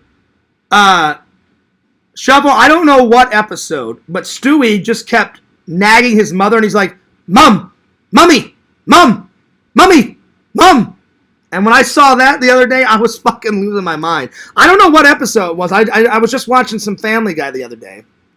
And then Peter Griffin comes home from, I guess, work or whatever. And Lois in the episode is like washing dishes. And then Stewie goes, "Hello, Father." And he goes, "Oh, hey, Stewie, how you doing?" And I was like, I wonder if I can do a little bit of Peter Griffin. So I'm kind of noodling around with that impression. So... where was the last comment? Did I miss it? Hang on, let me scroll back. No, I got you, Shuffler. You said, hey, Fears, hey, Fears, hey, Fears, hey, Fears, hey, Fears. I got you. Yeah, I saw it. I got you, buddy. No worries. And then you said, party at Fears' house. Yeah, I got you. No worries. All right, let me scroll down here. Vision said, hell yeah. And then the donation guys. And then Shuffler. Vision says, shout out to De Niro. That's my Visions. That's my De Niro face. You looking at me? You talking to me? Hopefully that's how the quote goes. I haven't seen that movie in a while, but he always squints. He's always like, "You talking to me? You talking to me?" I can't do De Niro. That's my half-ass attempt. You could put it next to your other screen used. Oh yeah, that's back in Missouri. Oh, hell yeah, Visions. Yeah. Oh, yeah, Crackpot. Yeah, there's no way you're staying here. Yeah, you're gone. No. Crackpot, you've done too much. Yeah, you're gone. Nope. I'm not about to forgive Crackpot. Not yet. Nope, you're gone. Nope. He's probably been here for a while. I'm surprised he didn't say some stupid shit in the chat. No, you're gone. Nope. I don't feel like dealing with that guy. Jagan says, Fears the legend. Well, that's very nice of you to say. It's very nice of you to say. I appreciate that. Whitney says, Fears, you're a legend to me. Well, I appreciate that. That's very nice of you to say. Thank you. Fears, remember that one stream where you announced you were quitting YouTube for like 6 months? It definitely was not at Starbucks, N4. No, it wasn't. It was in my room, and I pulled up a chair. If you remember this, I pulled up a chair, and there was all my Ghostbuster shit behind me. Oh, no, you're right, N4. I did 2. One was at Starbucks, and I did not stream for about 5 or 6 months. I took a big break. The other one was in my bedroom with all the Ghostbusters shit, and I said I'm quitting streaming for life, which I didn't. I just took a break for like a month or 2. So yeah, Whitney, that was very nice of you to say. I appreciate you and Dr. Jenkins saying that. That's very nice of you. Where's my hat? I just didn't feel like wearing my hat tonight. So yeah. I just wasn't feeling it. Let's see here. What is Sega's disability? Karma, I think you know what his disability is. He's autistic. Vision says, I just took a hot dog and a cashew break. Oh, nice. Were the cashews on top of the hot dog? All right, Visions, we talked about the hot dog situation a few days ago. What did you have on your hot dog? Did you do the whole 9 yards? Did you do relish, mustard, ketchup? Did you do a combination of just no relish, ketchup, and mustard? Did you just do ketchup? Did you just do mustard? Let me know. Was it a foot long? Was it a normal hot dog? I haven't had a foot long in a long time. Remember I told you guys the last time I had a foot long was when me, my friend Jason, my friend Tim in college, we went and saw a Phoenix Coyotes game, and that fucker was like that long. It was a good hot dog, though. I haven't had a foot long hot dog in like forever. But they're good. They are good.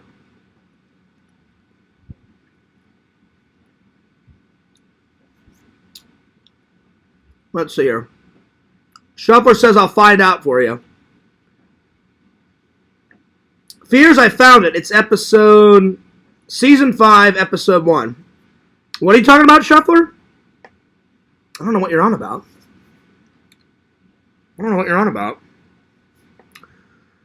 Vision says the hot dog was pretty good. That's good. That's good. I'm finally catching up with the chat here. Shuffler, I don't know what you're on about. What's season 5, episode 1? Probably I said something when I wasn't paying attention to you guys and I was watching that movie. Yeah.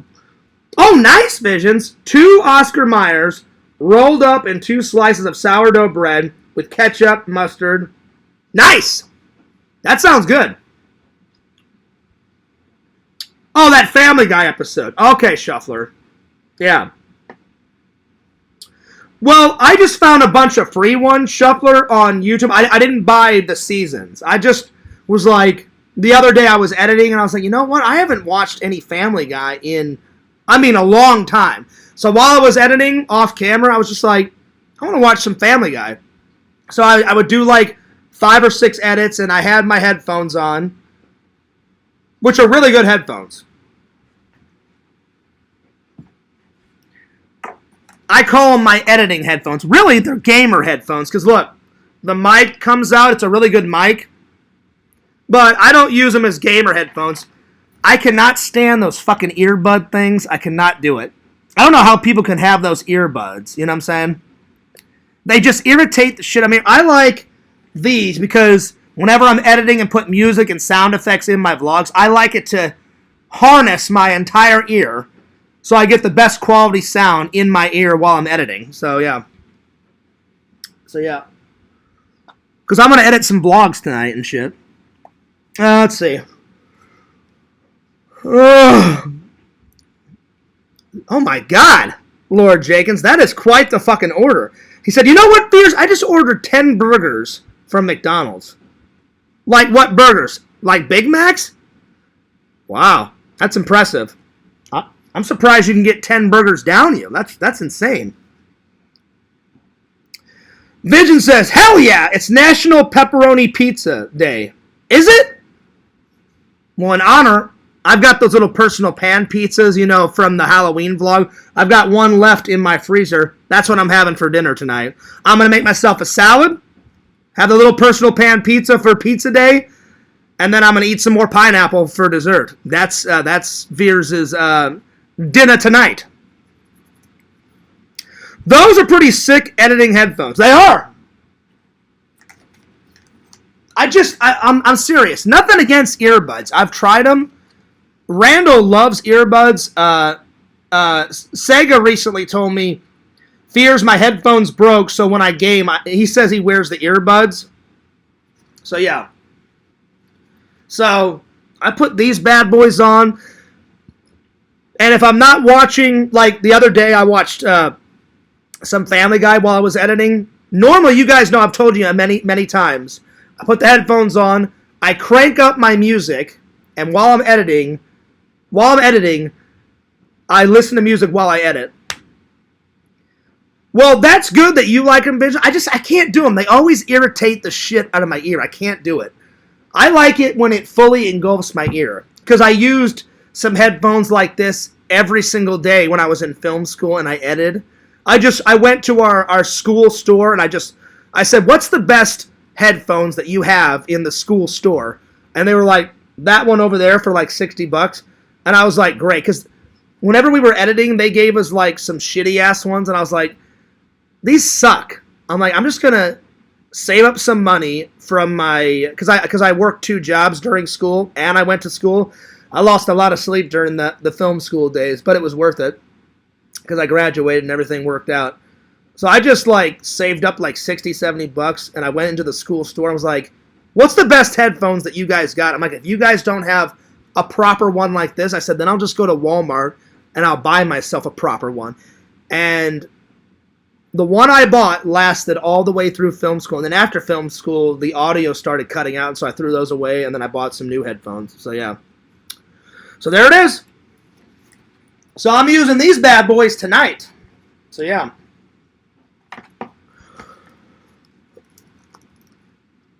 Anyway, let's get back to the topics. So, I was looking at Atomic Horror. This is their website. It says, join us September 21st for a special viewing of Critters. That's what's up. And then, if I scroll down, I cannot wait to go to this place and film a vlog there. I wish you guys could see the video. Or just go to atomichorror.com. They got a video showing of their store. It looks so fucking cool inside. There's like horror movie merch everywhere. There's VHS tapes everywhere. Scream merch, Jason merch. They have a bar inside. Oh god, I cannot wait to go to this place. Oh my god. And Visions, they've got Tarman in there. In the video, they have got, oh my god, I cannot wait to go. In the video, I just saw it, because I paused it while we were watching Kane Hodder's interview. In the video on Atomic Horror, just go to atomichorror.com, Visions. They've got a replica of the fucking, I forgot what they called the little containment unit thing that the tar man's in, the little barrel, whatever. In the video, whoever filmed it was away, came up, filmed Tarman, and then looked inside the barrel, and Tarman was all like that. Oh my god. Fucking Tarman. I cannot. As soon as I go to Atomic Horror, he's the first thing I'm filming when I get in there. Tarman has got to be in the fucking vlog. I'm getting excited. I may have to go to Atomic Horror before I go to Disney, because this is looking pretty rad. I'm going to watch the rest of this video. Or here, I'll turn on the sound so you guys can watch it with me. Oh, never mind. I think the video doesn't have any sound. I thought it did. Never mind. I'll just explain. So, they're like doing a tour through the thing. They go over to the bar. And it's kind of like a tiki bar kind of thing. And it says drive-in tiki bar. And then that's when it zooms up. The tar man is right in front of the tiki bar. Oh my god. That's awesome. Then it's got a bunch of Elvis pictures and Elvira pictures on the wall. Then it's got Elvira's red couch. Oh my god. I'm definitely getting a photo on Elvira's comfy couch. Holy, I hate to use the Lord's name in vain, but holy fucking shit. Oh my god. I'm going to get a selfie on Elvira's couch. Oh my god. This is fucking great. Oh my god. You know the red couch Visions that she always like, because she's the horror like host, and she's always laying like all sexified like on her red couch. They've got a replica of Elvira's couch in the fucking. I cannot wait to go to this. Oh my god, this is gonna be fucking great. Well, hopefully someone there can help me out and help me take a photo, because I'm not doing a selfie. I'm gonna lay on the couch. So somebody there is going to have to take my picture. I don't think they'll mind, though. They've got a Jason. It says photo ops. Photo ops with Jason Moore. So they have a life-size Jason that you can take a picture. Oh, well, I'm taking a picture with Jason as soon as I get there, too. Oh, shit. Oh, they've got the creature in the basket that you can do a photo with. Oh, what's that fucking movie called? You know what I'm talking about, Visions. It's like a little like mongoloid creature, like in a basket case. Which I still need to watch. They made Basket Case 1, 2, and 3. I don't even know what you'd call it. It's like this little gray blob kind of creature with like 2 big googly eyes with a nose and like fucked up teeth. And he's always, like, creeping out of the fucking basket and killing people and, like, sucking on people's blood and shit. And then he, like, magically goes back into the basket or whatever the fuck it is. They got a photo op with, that you can do at Atomic Horror with basket case. Oh, that's awesome. Oh, shit. They've got the alien from John Carpenter's They Live. Oh, well, I'm definitely getting a photo with the alien. And it's the business suit alien that's at the bar and everybody realizes that he's a fucking alien. Oh, man. This is so cool. I cannot wait to go to this. Man, they put a lot of effort into this. It's more than a comic book store. It says, to explain Atomic Horror, half comic book, half horror store, half movie store, half sci-fi thriller, action, adventure. So it's a mixture of all that shit. That's awesome. Oh my god. Plus they have fucking Tarman. Oh my god. Oh, they've got a Michael Myers. Him barreling through the the closet. There's a photo op where Michael's barreling out of the fucking closet with a knife. I'm definitely getting a selfie or a photo with him. Oh man. And I gotta pick, like, the ultimate horror movie t-shirt whenever I go, Visions. So I'm either gonna wear, you know what I may wear, Visions? I may wear Ernest Scared Stupid when I go there, or I'll wear Castlevania, or I'll wear, or the Halloween one that you made, where it's a Halloween / Friday the 13th. I may wear that one. I don't know. I'll figure out some horror movie t-shirt, because I'm gonna wear one of those whenever I go to this store. This store is fucking bitchin', man. Oh my god. So good. So rad. It's fucking great. They got Elvira's fucking couch there. It's so good. And they have a shitload of merch. Oh my god, they've got the Halloween mask from Halloween 3. Oh my lord. Which I need to buy another one. I have got the pumpkin one. I just need to get I've got the pumpkin one. I just need to buy the skeleton one and the witch mask from Halloween 3. I've got the pumpkin one. The pumpkin one is back in Missouri. My least favorite is probably the witch. So probably the next one I'll buy is the skeleton mask. That's so badass that they have those. A lot of Scream merch. Oh, that's sweet. Oh, they've got Atomic Horror t-shirts. Oh, they've got Chucky in the box. Oh, wow. Different types of Chucky. Well, I've already got a Chucky. Tons of coffee mugs. Tons of magnets. Open now, East Orlando. Visit us in person. Oh, I'm there. I'm definitely there. Or online, atomichorror.com, which I'm on right now. That's fucking awesome. And their hours are pretty good. Come see us. We're closed on Labor Day. Normal hours, Sunday 11 to 7, Monday 11 to 7, Tuesday 11 to 7, Wednesday 12 to 7, Thursday 11 to 7, Friday 11 to 7, Saturday 11 to 7. And then they've got their, on the website, they've got their address. So it's in East Orlando. That's not too far away from me. I'm ecstatic that they have Tarman. And then their Atomic Horror t-shirts, which I'm probably going to get one. They're only $25. That's not bad. Let's see what they've got in their personal store. I'll be right back with you guys. I'm just checking out the store.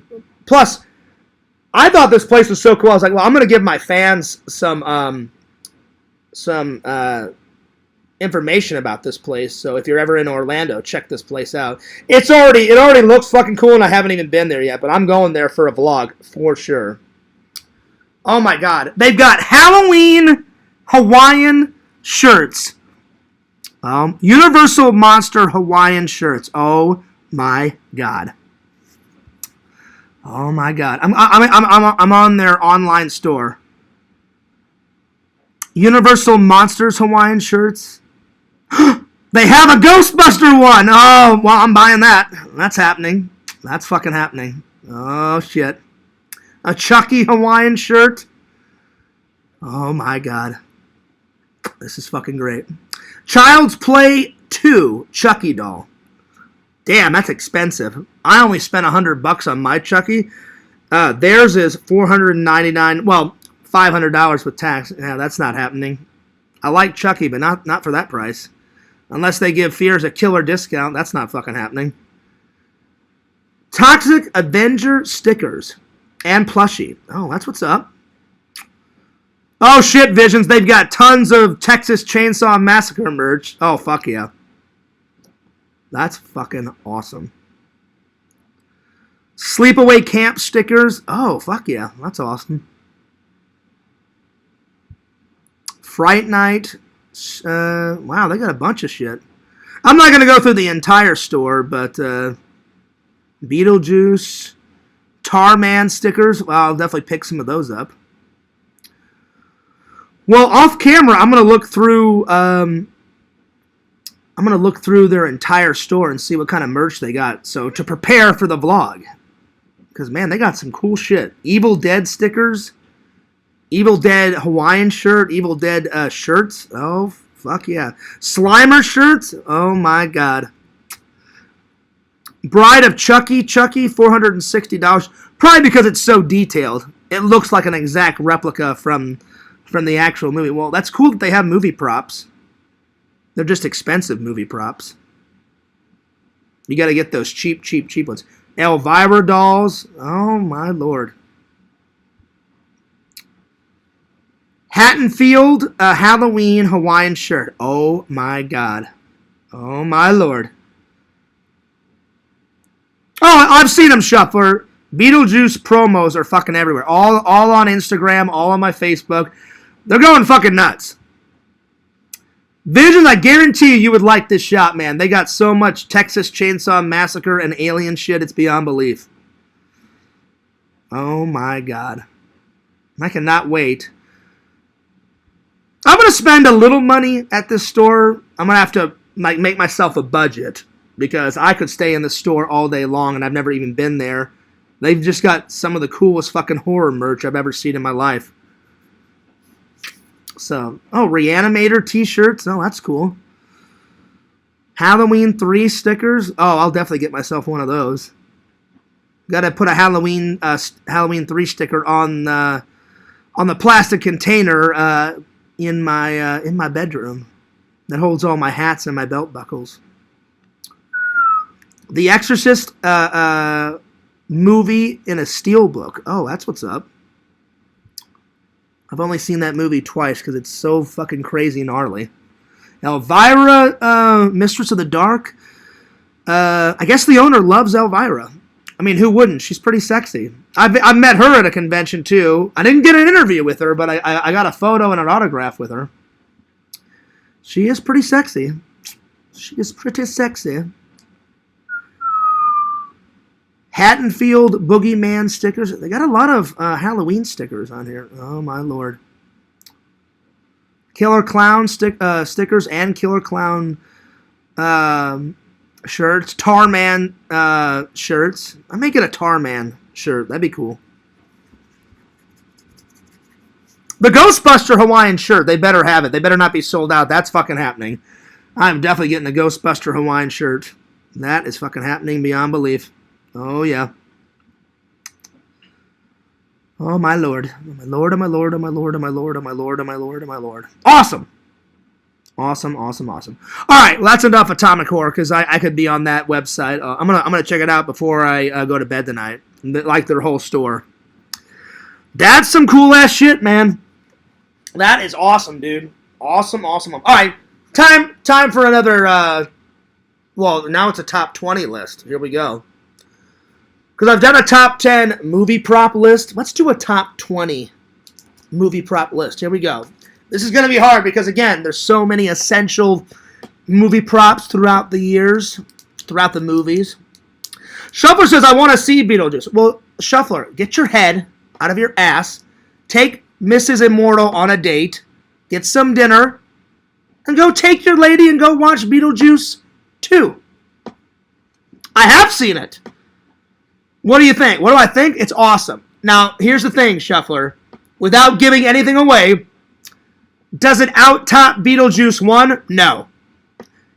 Is it a good sequel to Beetlejuice 1? Absolutely. It's so good.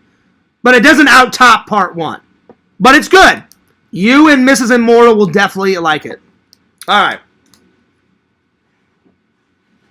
I have seen it. What did I think of it? I thought it was fantastic.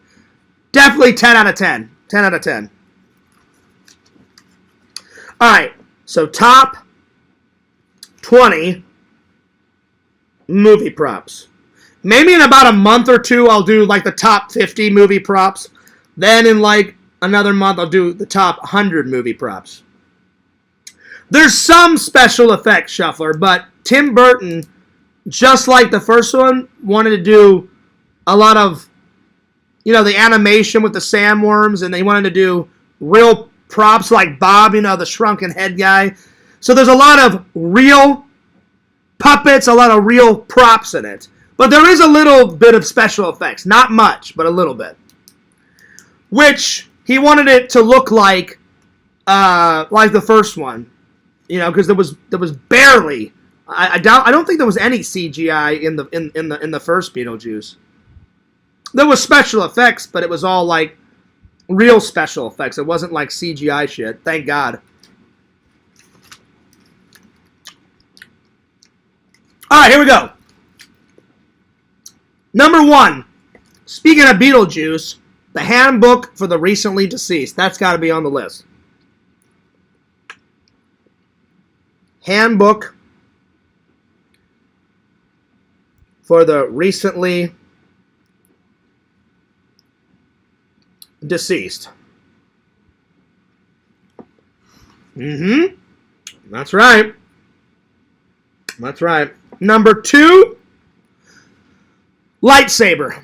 That's a big one. That's a biggie. Lightsaber. 3, Darth Vader's suit. That's an iconic prop.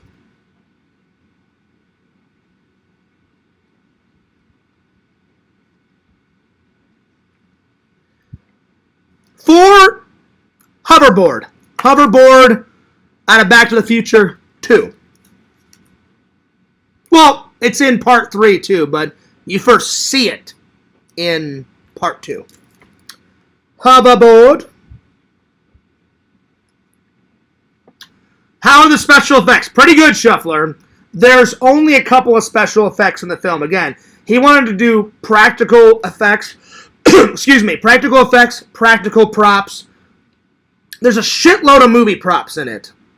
Again, I can't tell you much because it'll ruin the film for you and Tinder Immortal. But let's just say this. Lots of props, lots of puppets, some animation for the sandworms. And that's not revealing anything because you already knew there was going to be, at least one sandworm because there was a bunch of sandworms in the first one. So, animation for the sandworms. Probably one of the coolest props that they bring back is the entire model of the town. In the attic. So, the handbook for the recently deceased is back with new chapters in it that you didn't see in the first one. Well, the chapters were always there. You just didn't see them in part 1. Now you see more of the book and more chapters and more rules in part 2. And then, I don't know if Tim put the actual... I guarantee you Tim Burton kept the model that was made of the town. I know that's in his house. I know that's in his home right now. Or if they recreated the town model, because probably the original one is in his home and it's probably so old that he didn't want to say, hey, well, this is in my home forever. I don't want anyone to fuck with it and break it. They probably recreated it. They probably just took the original schematics and said, this one's in my home. Recreate it to a fucking T. But the model is back. So yeah. Hopefully that answers all your questions, Shuffer. Let's get back to the top 20. Handbook for the recently deceased, lightsaber, Darth Vader suit, hoverboard, You know what? Because I love Beetlejuice, the town model, the town model.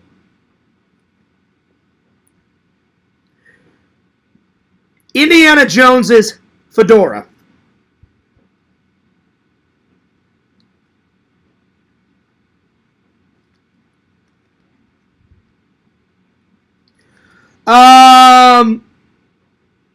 I would say Indiana Jones's whip.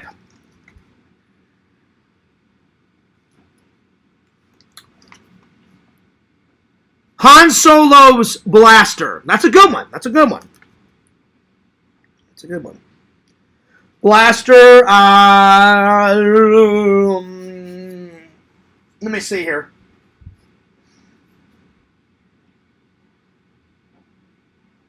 Oh, well, Jason Voorhees machete. Freddy Krueger's knives, his hand glove with knives. The butter knives. Freddy's glove.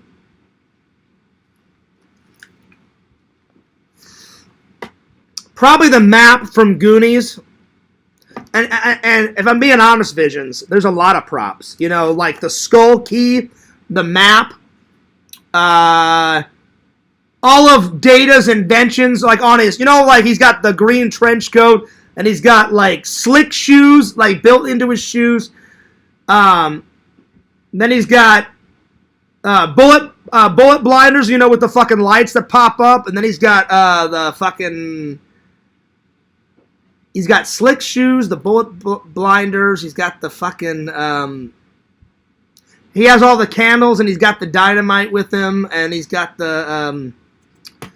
What's the other one? He's got the fucking. I forgot what the one. He's got some. You know those little. You know those little mouths that you wind up. He's got it attached to a slinky, and he throws it. And the teeth latch on to the Fratelli's like dick. I'm not even kidding. I think it's called the pinchers of power or some shit. So there's a lot of props in Goonies that are... That's what it is, Visions. Pinchers of power. Because the pinchers of powers latches on to the Fratelli's like guys like balls and dick. And then he takes a sword and he's trying to pry it off. That's one of the greatest scenes.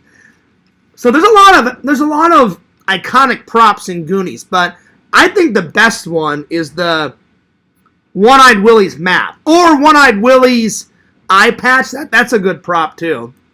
I'm gonna go with the One-Eyed Willie's map,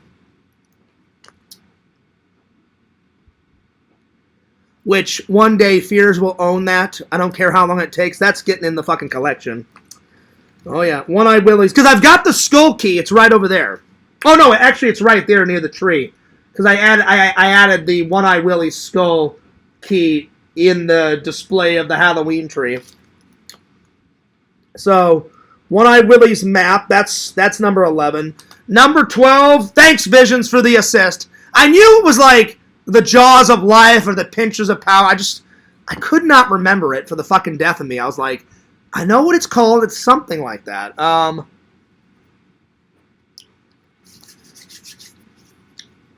Oh! Kryptonite. Green Kryptonite in any and all Superman. And then for Batman, his fucking Batarang. Those are two good props. So number 12, Batarang. 13, Kryptonite.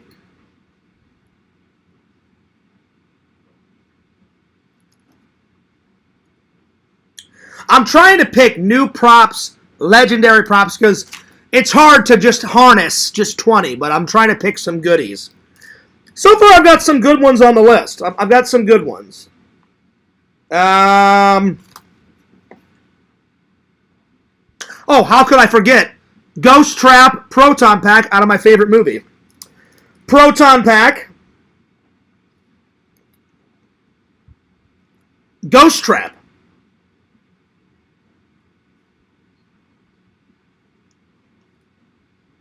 And you know what? Because I love Ghostbusters so much, number 16, the containment unit. The red containment unit, man.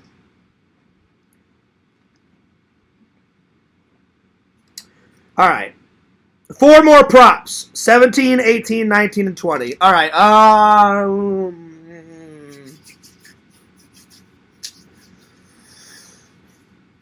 Oh, what else? What else? Let's see here.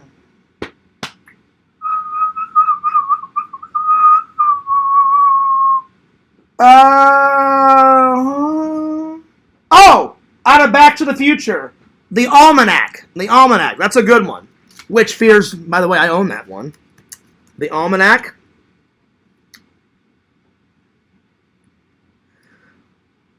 Visions, because you know Fears, I love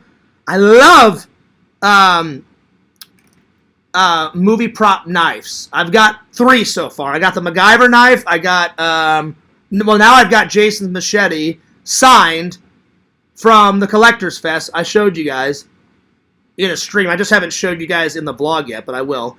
And then I've got the Kano knife. I'm just gonna say any and all Rambo knives. At some point, Fears is gonna buy all 5 Rambo knives and put them periodically on the wall somewhere in my house. So, I'm just gonna put Rambo knives. Rambo knives.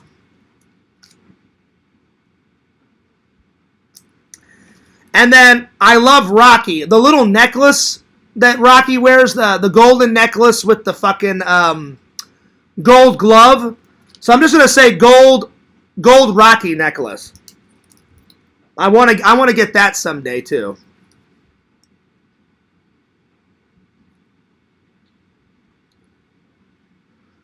Hey, Adrian!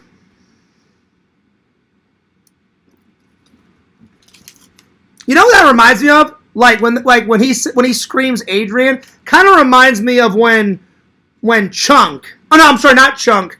Sloth out of Goodies. Hey, you guys! Sloth is fucking hilarious. He's great. Save him, Sloth! Save him! And then he like cuts. He takes the fucking knife, cuts into the sail, slides down the sail, gets on the rope,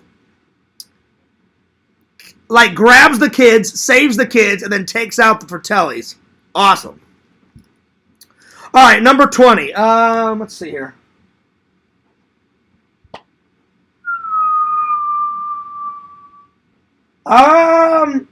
Ooh! Out of Spaceballs. Spaceballs, the movie. Let's see here. There's so many in there. You got Spaceballs, the shaving cream that I have. You guys have seen that one. Liquid Schwartz. You've got the Schwartz ring. You've got, they don't really have a name for Lord Helmet's ring, but he's got a ring. Then they've got Spaceballs, the air, because Spaceballs has a limited air supply, and then you see President Scroob open up the can and start sniffing air, which I'm gonna get that one too at some point. They've got a recreation of that on Etsy. I'm gonna go with. I mean, I love the shaving cream can. That's why I got it. But I cannot wait to own Liquid Schwartz, so I'm gonna put Liquid Schwartz down.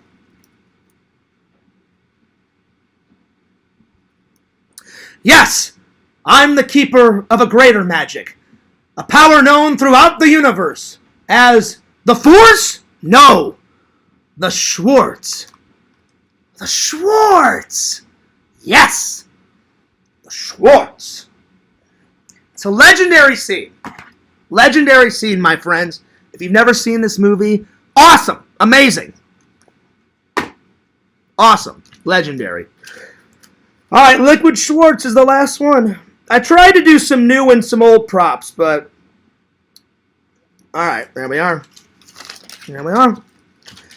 I think we may do it, guys. I think that should last us for the rest of the year. But you never know. We do a lot. We do a lot of top 10s, a lot of top 20s. But whenever this is finished, I will read the entire book to you guys. There's a lot. There's a lot in here. Oh man. There's a lot going on. Look. And I think what I'm going to do is, once it's all done, I'm going to auction this off, and I'm going to give it to a fan. I think that's what I do. You may not be able to read it because look at Fears' chicken scratch. It's pretty scratchy. But I can read it because it's my own handwriting. But so if any fan wants this, once the book is done, you are more than welcome to have it. And then I'll just start a new book. And I'll take a black magic marker and I'll put top 10s, top 20s on it. So if anybody wants it, you are more than welcome to have it. So yeah. All right, well that's a good place to stop for the night. I will do the movie prop collection thing tomorrow. Oh, not tomorrow. I'm taking a break, so I'm not streaming tomorrow because I'm going to catch up on some editing Sunday. So Shuffler, if I don't go to Disney on Sunday, next week for sure. So yeah. Well, I hope you guys have a good night. This coffee is probably cold, but let's see if it's still hot. Nope, super cold. So I'm going to have to make a fresh batch of coffee whenever I start editing. I can't drink. Nothing against people that drink iced coffee, but they are insane. Coffee was not made to be cold. Starbucks was invented in Seattle. No cold, hot coffee. Hot coffee.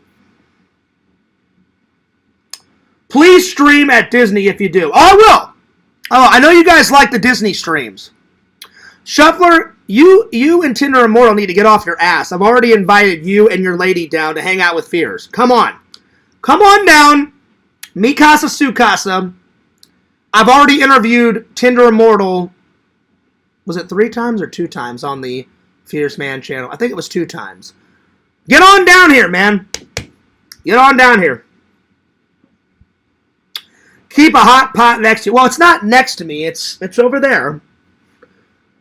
And Visions, I don't know if I told you. I took some. Well, I know I told you guys. I guess whenever it was brewing the coffee, I guess some coffee spilled. Some coffee spilled out, and it like made some stickers like all brown and crappy. And they were the really cool fucking Blockbuster stickers. I had 3 of them. Now I've only got 1, so I ripped off them. Thank God no coffee got on the Lord Vision stickers, because those stickers that you gave to me, Visions, were so fucking cool. So yeah.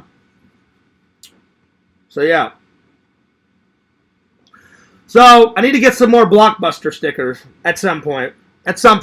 Yeah. I need to add some more stickers to the coffee pot to replace the old ones. So I'll let you guys know. I'm taking off. I'm going to get a shower. I'm going to get something to eat. I'm going to finish my strawberries. And I'm going to watch a little bit of Trek while I'm editing. And then tonight's movie watch, I'm going to continue watching Teenage Mutant Ninja Turtles Mutant Mayhem. I got about halfway and then I fell asleep. So I'm going to review this on Sunday. And I'm going to save my review for the Road Warrior because last night, Visions, I watched some Road Warrior. So I'm definitely going to review, again, the Road Warrior because it's worth looking a second time, my friends. So there we are. Well, Fears loves you guys. Fears cares about you guys. It's been an amazing stream. Visions, I hope you get all your work done, or you have. If you guys go live later on Lantern's channel, you guys let me know. I'll come in for 5 or 6 minutes if I don't fall asleep again. Most likely I'll probably fall asleep later. But that's why, while I'm awake right now, I'm going to get some editing done. So yeah, because that comfy couch is a call in my name while I watch some Trek. But thanks a lot for telling me that it was pizza night, because I've got a pizza. Not a massive one, a small personal pan pizza. I get those sometimes. Sometimes I treat myself. They're the little DiGiorno pan pizzas at Walmart. If you haven't had those are good, my friends. Those are good. So I'm going to have some pizza tonight. So yeah. Anyway, that's a good time to stop. But Fears loves you guys. Fears cares about you guys. Do not forget to like, comment, subscribe. to Fears, on Fears Vlogs, what you're watching right now. Follow me on TikTok at FearsMan26. Follow the old Instagram, FearsMan26. Tonight, I'm going to do some TikTokage. I'm going to make at least 3 TikTok videos telling everybody about me getting into the top 15. And I'm gonna TikTok some other stuff that I've been wanting to TikTok. And follow me on TikTok, FearsMan26. Follow the Sega Camp Gamer and Wear Camp at the Sega Camp Gamer 22 on Twitch. Follow the Sega Camp Gamer on Sega Camp Gamer and Wear Camp on YouTube. Follow Girl Gamer Resi on YouTube and Twitch. And last but certainly not least, I had the honor of meeting Mrs. Visions. I heard her in the background. So, Mrs. Visions, nice to officially meet you, unofficially meet you. Visions told me she's quite shy, and I said, that's all right. And then when I said, hey, where the hell is the your hot friend in the red hair, she kind of went like this. And Visions told me that she got a little heated, and I was like, oh, shit. I'm like, I don't want to make a bad first impression. So, Visions, tell her that I was just joking. I mean, you told me her friend with the red hair is hot, so I was more like giving a compliment. And Visions told me, Fears, she thinks you're great because she's been watching every day for the past 4 years. And I said, well, tell her, thanks a lot for being a good friend. Thanks a lot for being a good fan. And then I loved what Visions said. Visions, you're like, hey, Fears, she already left the room. She already went to bed. And I was like, oh, shit. I'm like, well, Visions, when you go inside, deliver the message. And he goes, all right. He goes, I will, Fears. So thanks for delivering that message. So, yeah. Hell yeah. Vision says, good stream. Well, thanks, buddy. I think it was a good stream. It was pretty good. Barely hit 3 hours. Is it 3 hours? Oh, shit. 2 hours and 46 minutes. Should I just wait until it's a full 3 hours? I think we should. So I'll be back. I'm going to use the restroom. And then maybe I'll talk a little bit about my movie prop collection because I've added a few things. And probably by that time, it'll be a full 3 hours. You know, I think we should wait, Shuffler. Shuffler, Tinder Immortal is your lady. I can't believe you guys have not seen Beetlejuice yet. When I interviewed Tinder Immortal the last time we hung out on camera, she was going nuts about Beetlejuice. I know she loves the shit out of Beetlejuice. You need to go take her and watch Beetlejuice. It's great. Plus, Michael Keaton, oh my God, him returning as Beetlejuice, so good. Fucking amazing, so good. All right, I'm going to use the restroom. I'm going to pour out this cold coffee and grab myself a bottle of water because this is so cold, it's disgusting. But I can't believe I did the top 10 rules of acquisition, and Joey wanted me to do it, and he wasn't even here. So Joey, whatever you, well, actually, it makes sense because Joey recently told me that he's in Springfield, Missouri, and Joey works at a bank, and he's at a manager's meeting in Springfield, Missouri. So I get it. Joey's doing his job. He's doing business. So Joey, whenever you watch this back, I was a man of my word, and I did the top 10 rules of acquisition, my friend. So, Joey, I hope you enjoy it. All right, I'm going to go use the restroom, pour this out. So, just go ahead and study my Ghostbuster symbol coffee coaster. I hope it doesn't fall, because normally when I put this up, last time I came, it like fell down like that. So, just study this, and I'll be right back. I'm going to pour out this, and see what I mean? See what I mean? I'm going to pour out this. Oh, come on. Stay! Ah! There we are. Watch, it'll fall over in about 2 seconds.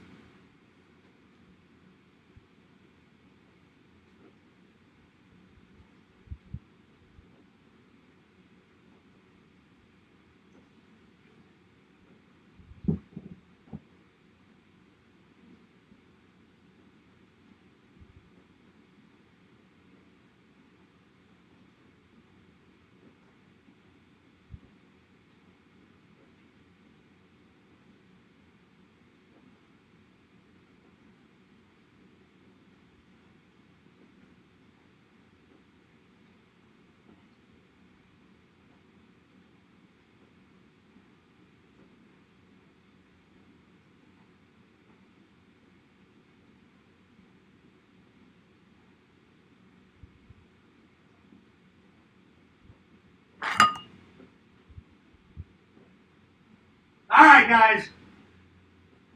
I knew it. I knew that thing was going to fall down. Ah, you Ghostbuster symbol son of a bitch. Look, right there. Unbelievable. I knew it. I knew it. I knew it. I knew it. I knew it couldn't just stay just like that. Unbelievable. That's all right. That's okay. So, I've got something very special to show you guys. I was going to make everybody wait until the Christmas unboxing. I got a new prop in this black box right here. Visions, are you ready for this? I haven't Instagrammed it yet. But anyway, it was just so awesome. I thought, you know what? I'll still put it in the unboxing Christmas things. But I'm going to show you guys. So, you already know that this is going to be under the tree. So, here we go. I bought this from this girl on Etsy. Right here. She makes cool props. So she's on Etsy. Holy shit, fears your place is haunted. I know, right? It was like this. I had it like this. And then as I was walking up Visions, it was like wiggling like back and forth. And then it went like that. Anyway, so this girl, she does a lot of like, she makes candles, she makes movie props, she makes necklaces. As soon as I found out that she made this, I was like, oh my God, I've got to get this prop. So, Visions has already seen this prop, but you guys have not. Visions thought it was pretty cool, because he said he used to watch this cartoon back in the day. I used to watch this cartoon back in the day, and then I have been rewatching this cartoon. So, yeah. So, here we go.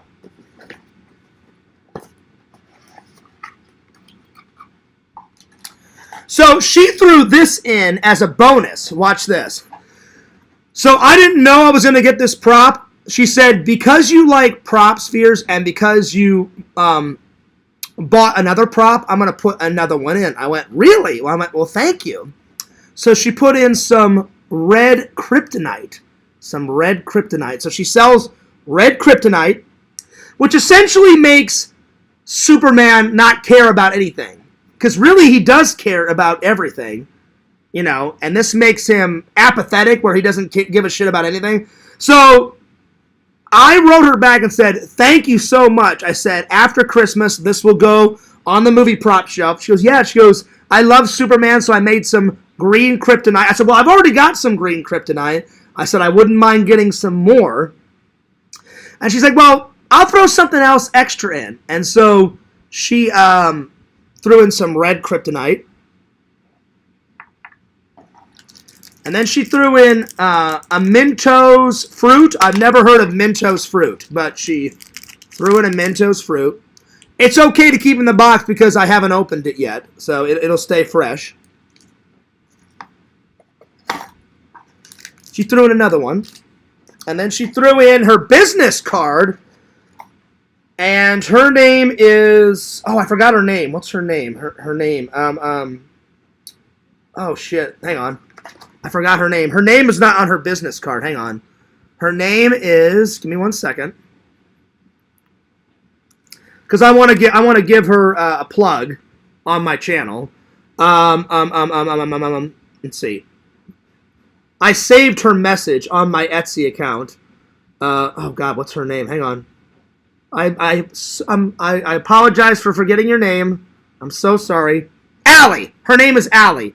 So Allie at Attire Dolls. So Attire Dolls is her business on Etsy. Attire Dolls, and her name is Allie. And Allie, thanks so much for the extra goodies. You make some great props, so be sure to check out Attire Dolls, and her name is Allie, and she's got an Etsy account, a Facebook account, an email account, a Twitter, and an Instagram. So check it out, my friends. And then here is the props. Here's the props. Oh, what could be in this little bag, this little bundle? Let's find out.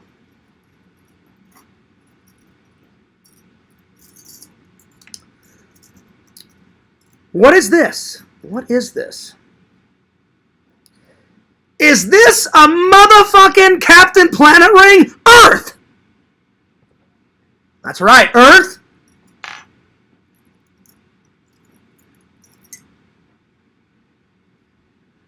Fire!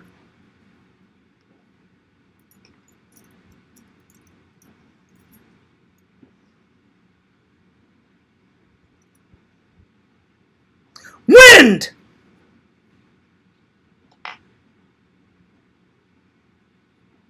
Water!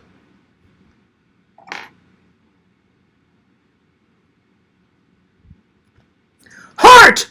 Go Planet! That's right. Fear's got all 5 Captain Planet power rings. Yeah, dude. Yeah, dude. How great is that? Quite a nice collection. Quite a bunch of cool pieces to add to the movie prop shelf.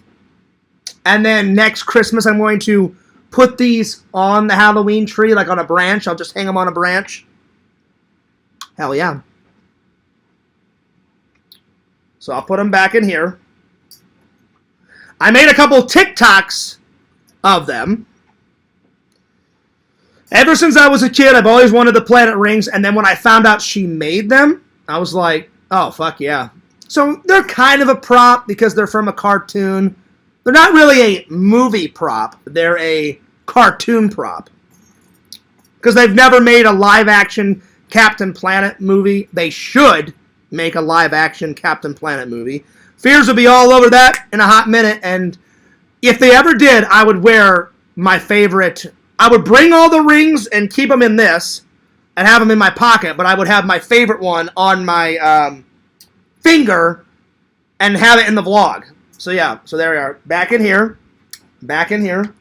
So now you guys know at least one present that's going to be under the tree. But it's so iconic and it's so epic, I have to add it into the unboxing. You missed it, Joey. I did the top 10 of the acquisitions because I'm about to head off, buddy. You missed it, Joey, so you're going to have to rewatch it. I even drank coffee out of the Ferengi cup I have. I did it all for you, buddy, and you missed it.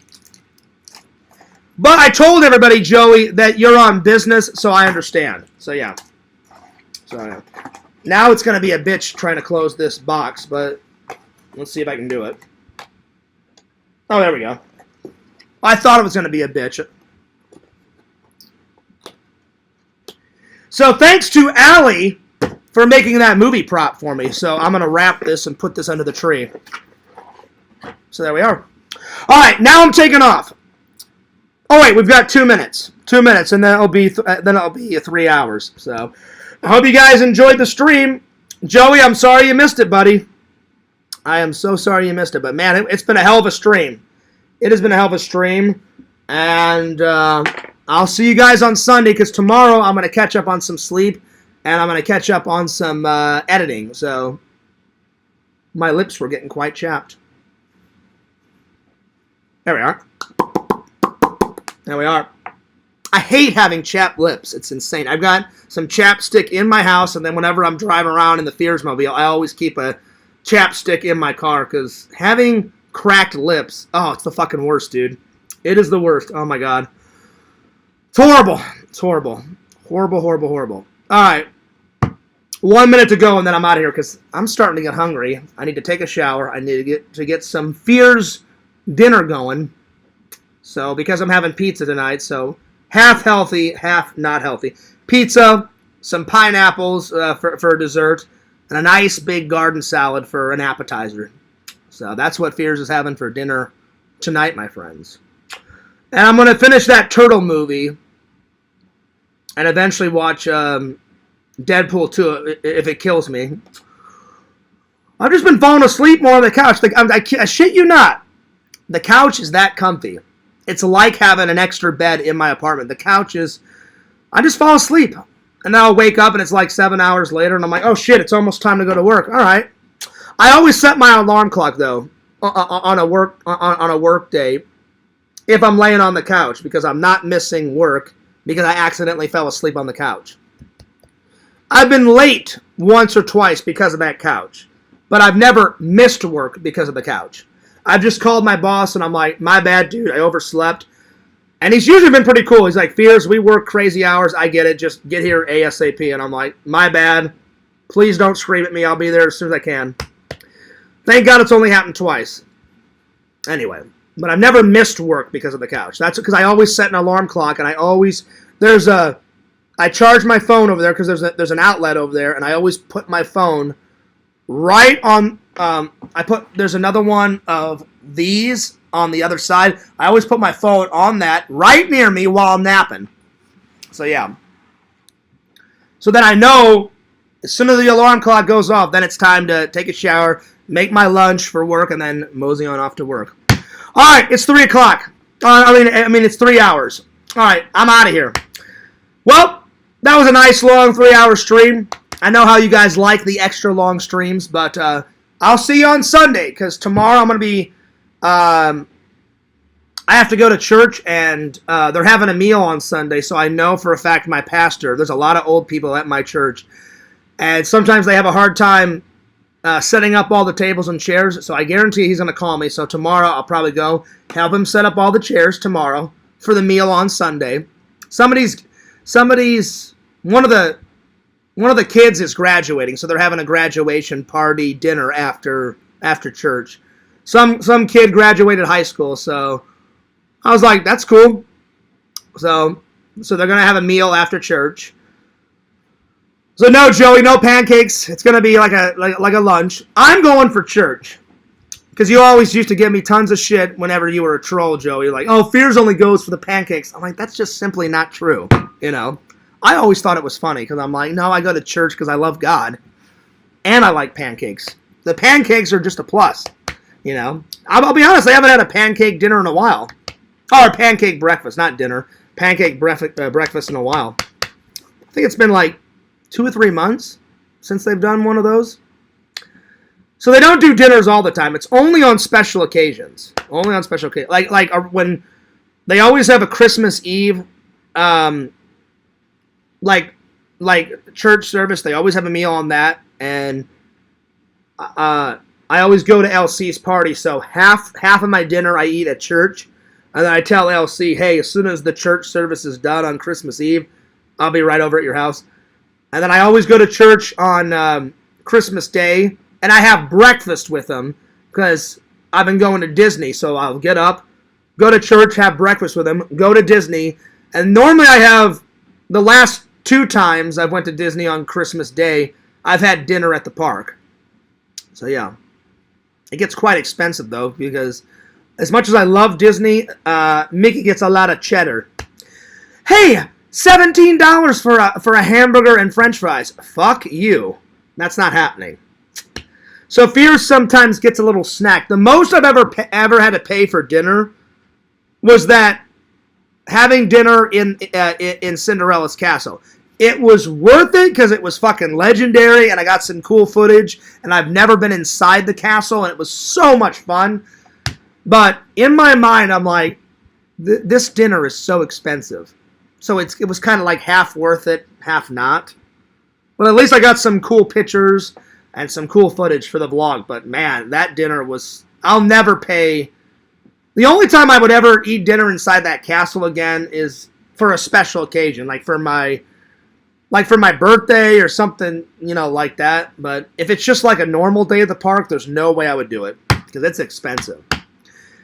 It was more expensive... The dinner in the Beauty and the Beast castle, the other dinner I did, that was cheaper than the Cinderella one. The Cinderella one was like, I shit you not, like $85.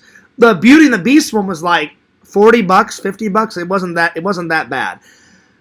When I ordered it, I was like, $85? Are you fucking nuts? I was like, holy shit, Fears. It was expensive. But I already knew it was coming because I'm like, well, as much as I love Disney, the prices are not low, they're high. Anyway, I'm taking off. But don't forget to like, comment, subscribe to Mr. Lantern. Subscribe to Fears, Lord Fears, at Fears Vlogs. And my TikTok, FearsMan26. Follow the Sega Camp Gamer and Wear Camp on Twitch at the Sega Camp Gamer 22. Follow him on YouTube at the Sega Camp Gamer and WearCamp. Follow Girl Gamer Resi on YouTube and Twitch. And last, but certainly not least, follow Randall, Lord Randall, at Cameo Man 2021 and his second channel, The Mayor of Magic. All right, this is Fears, signing off. Peace, deuces, and I'll see you guys later.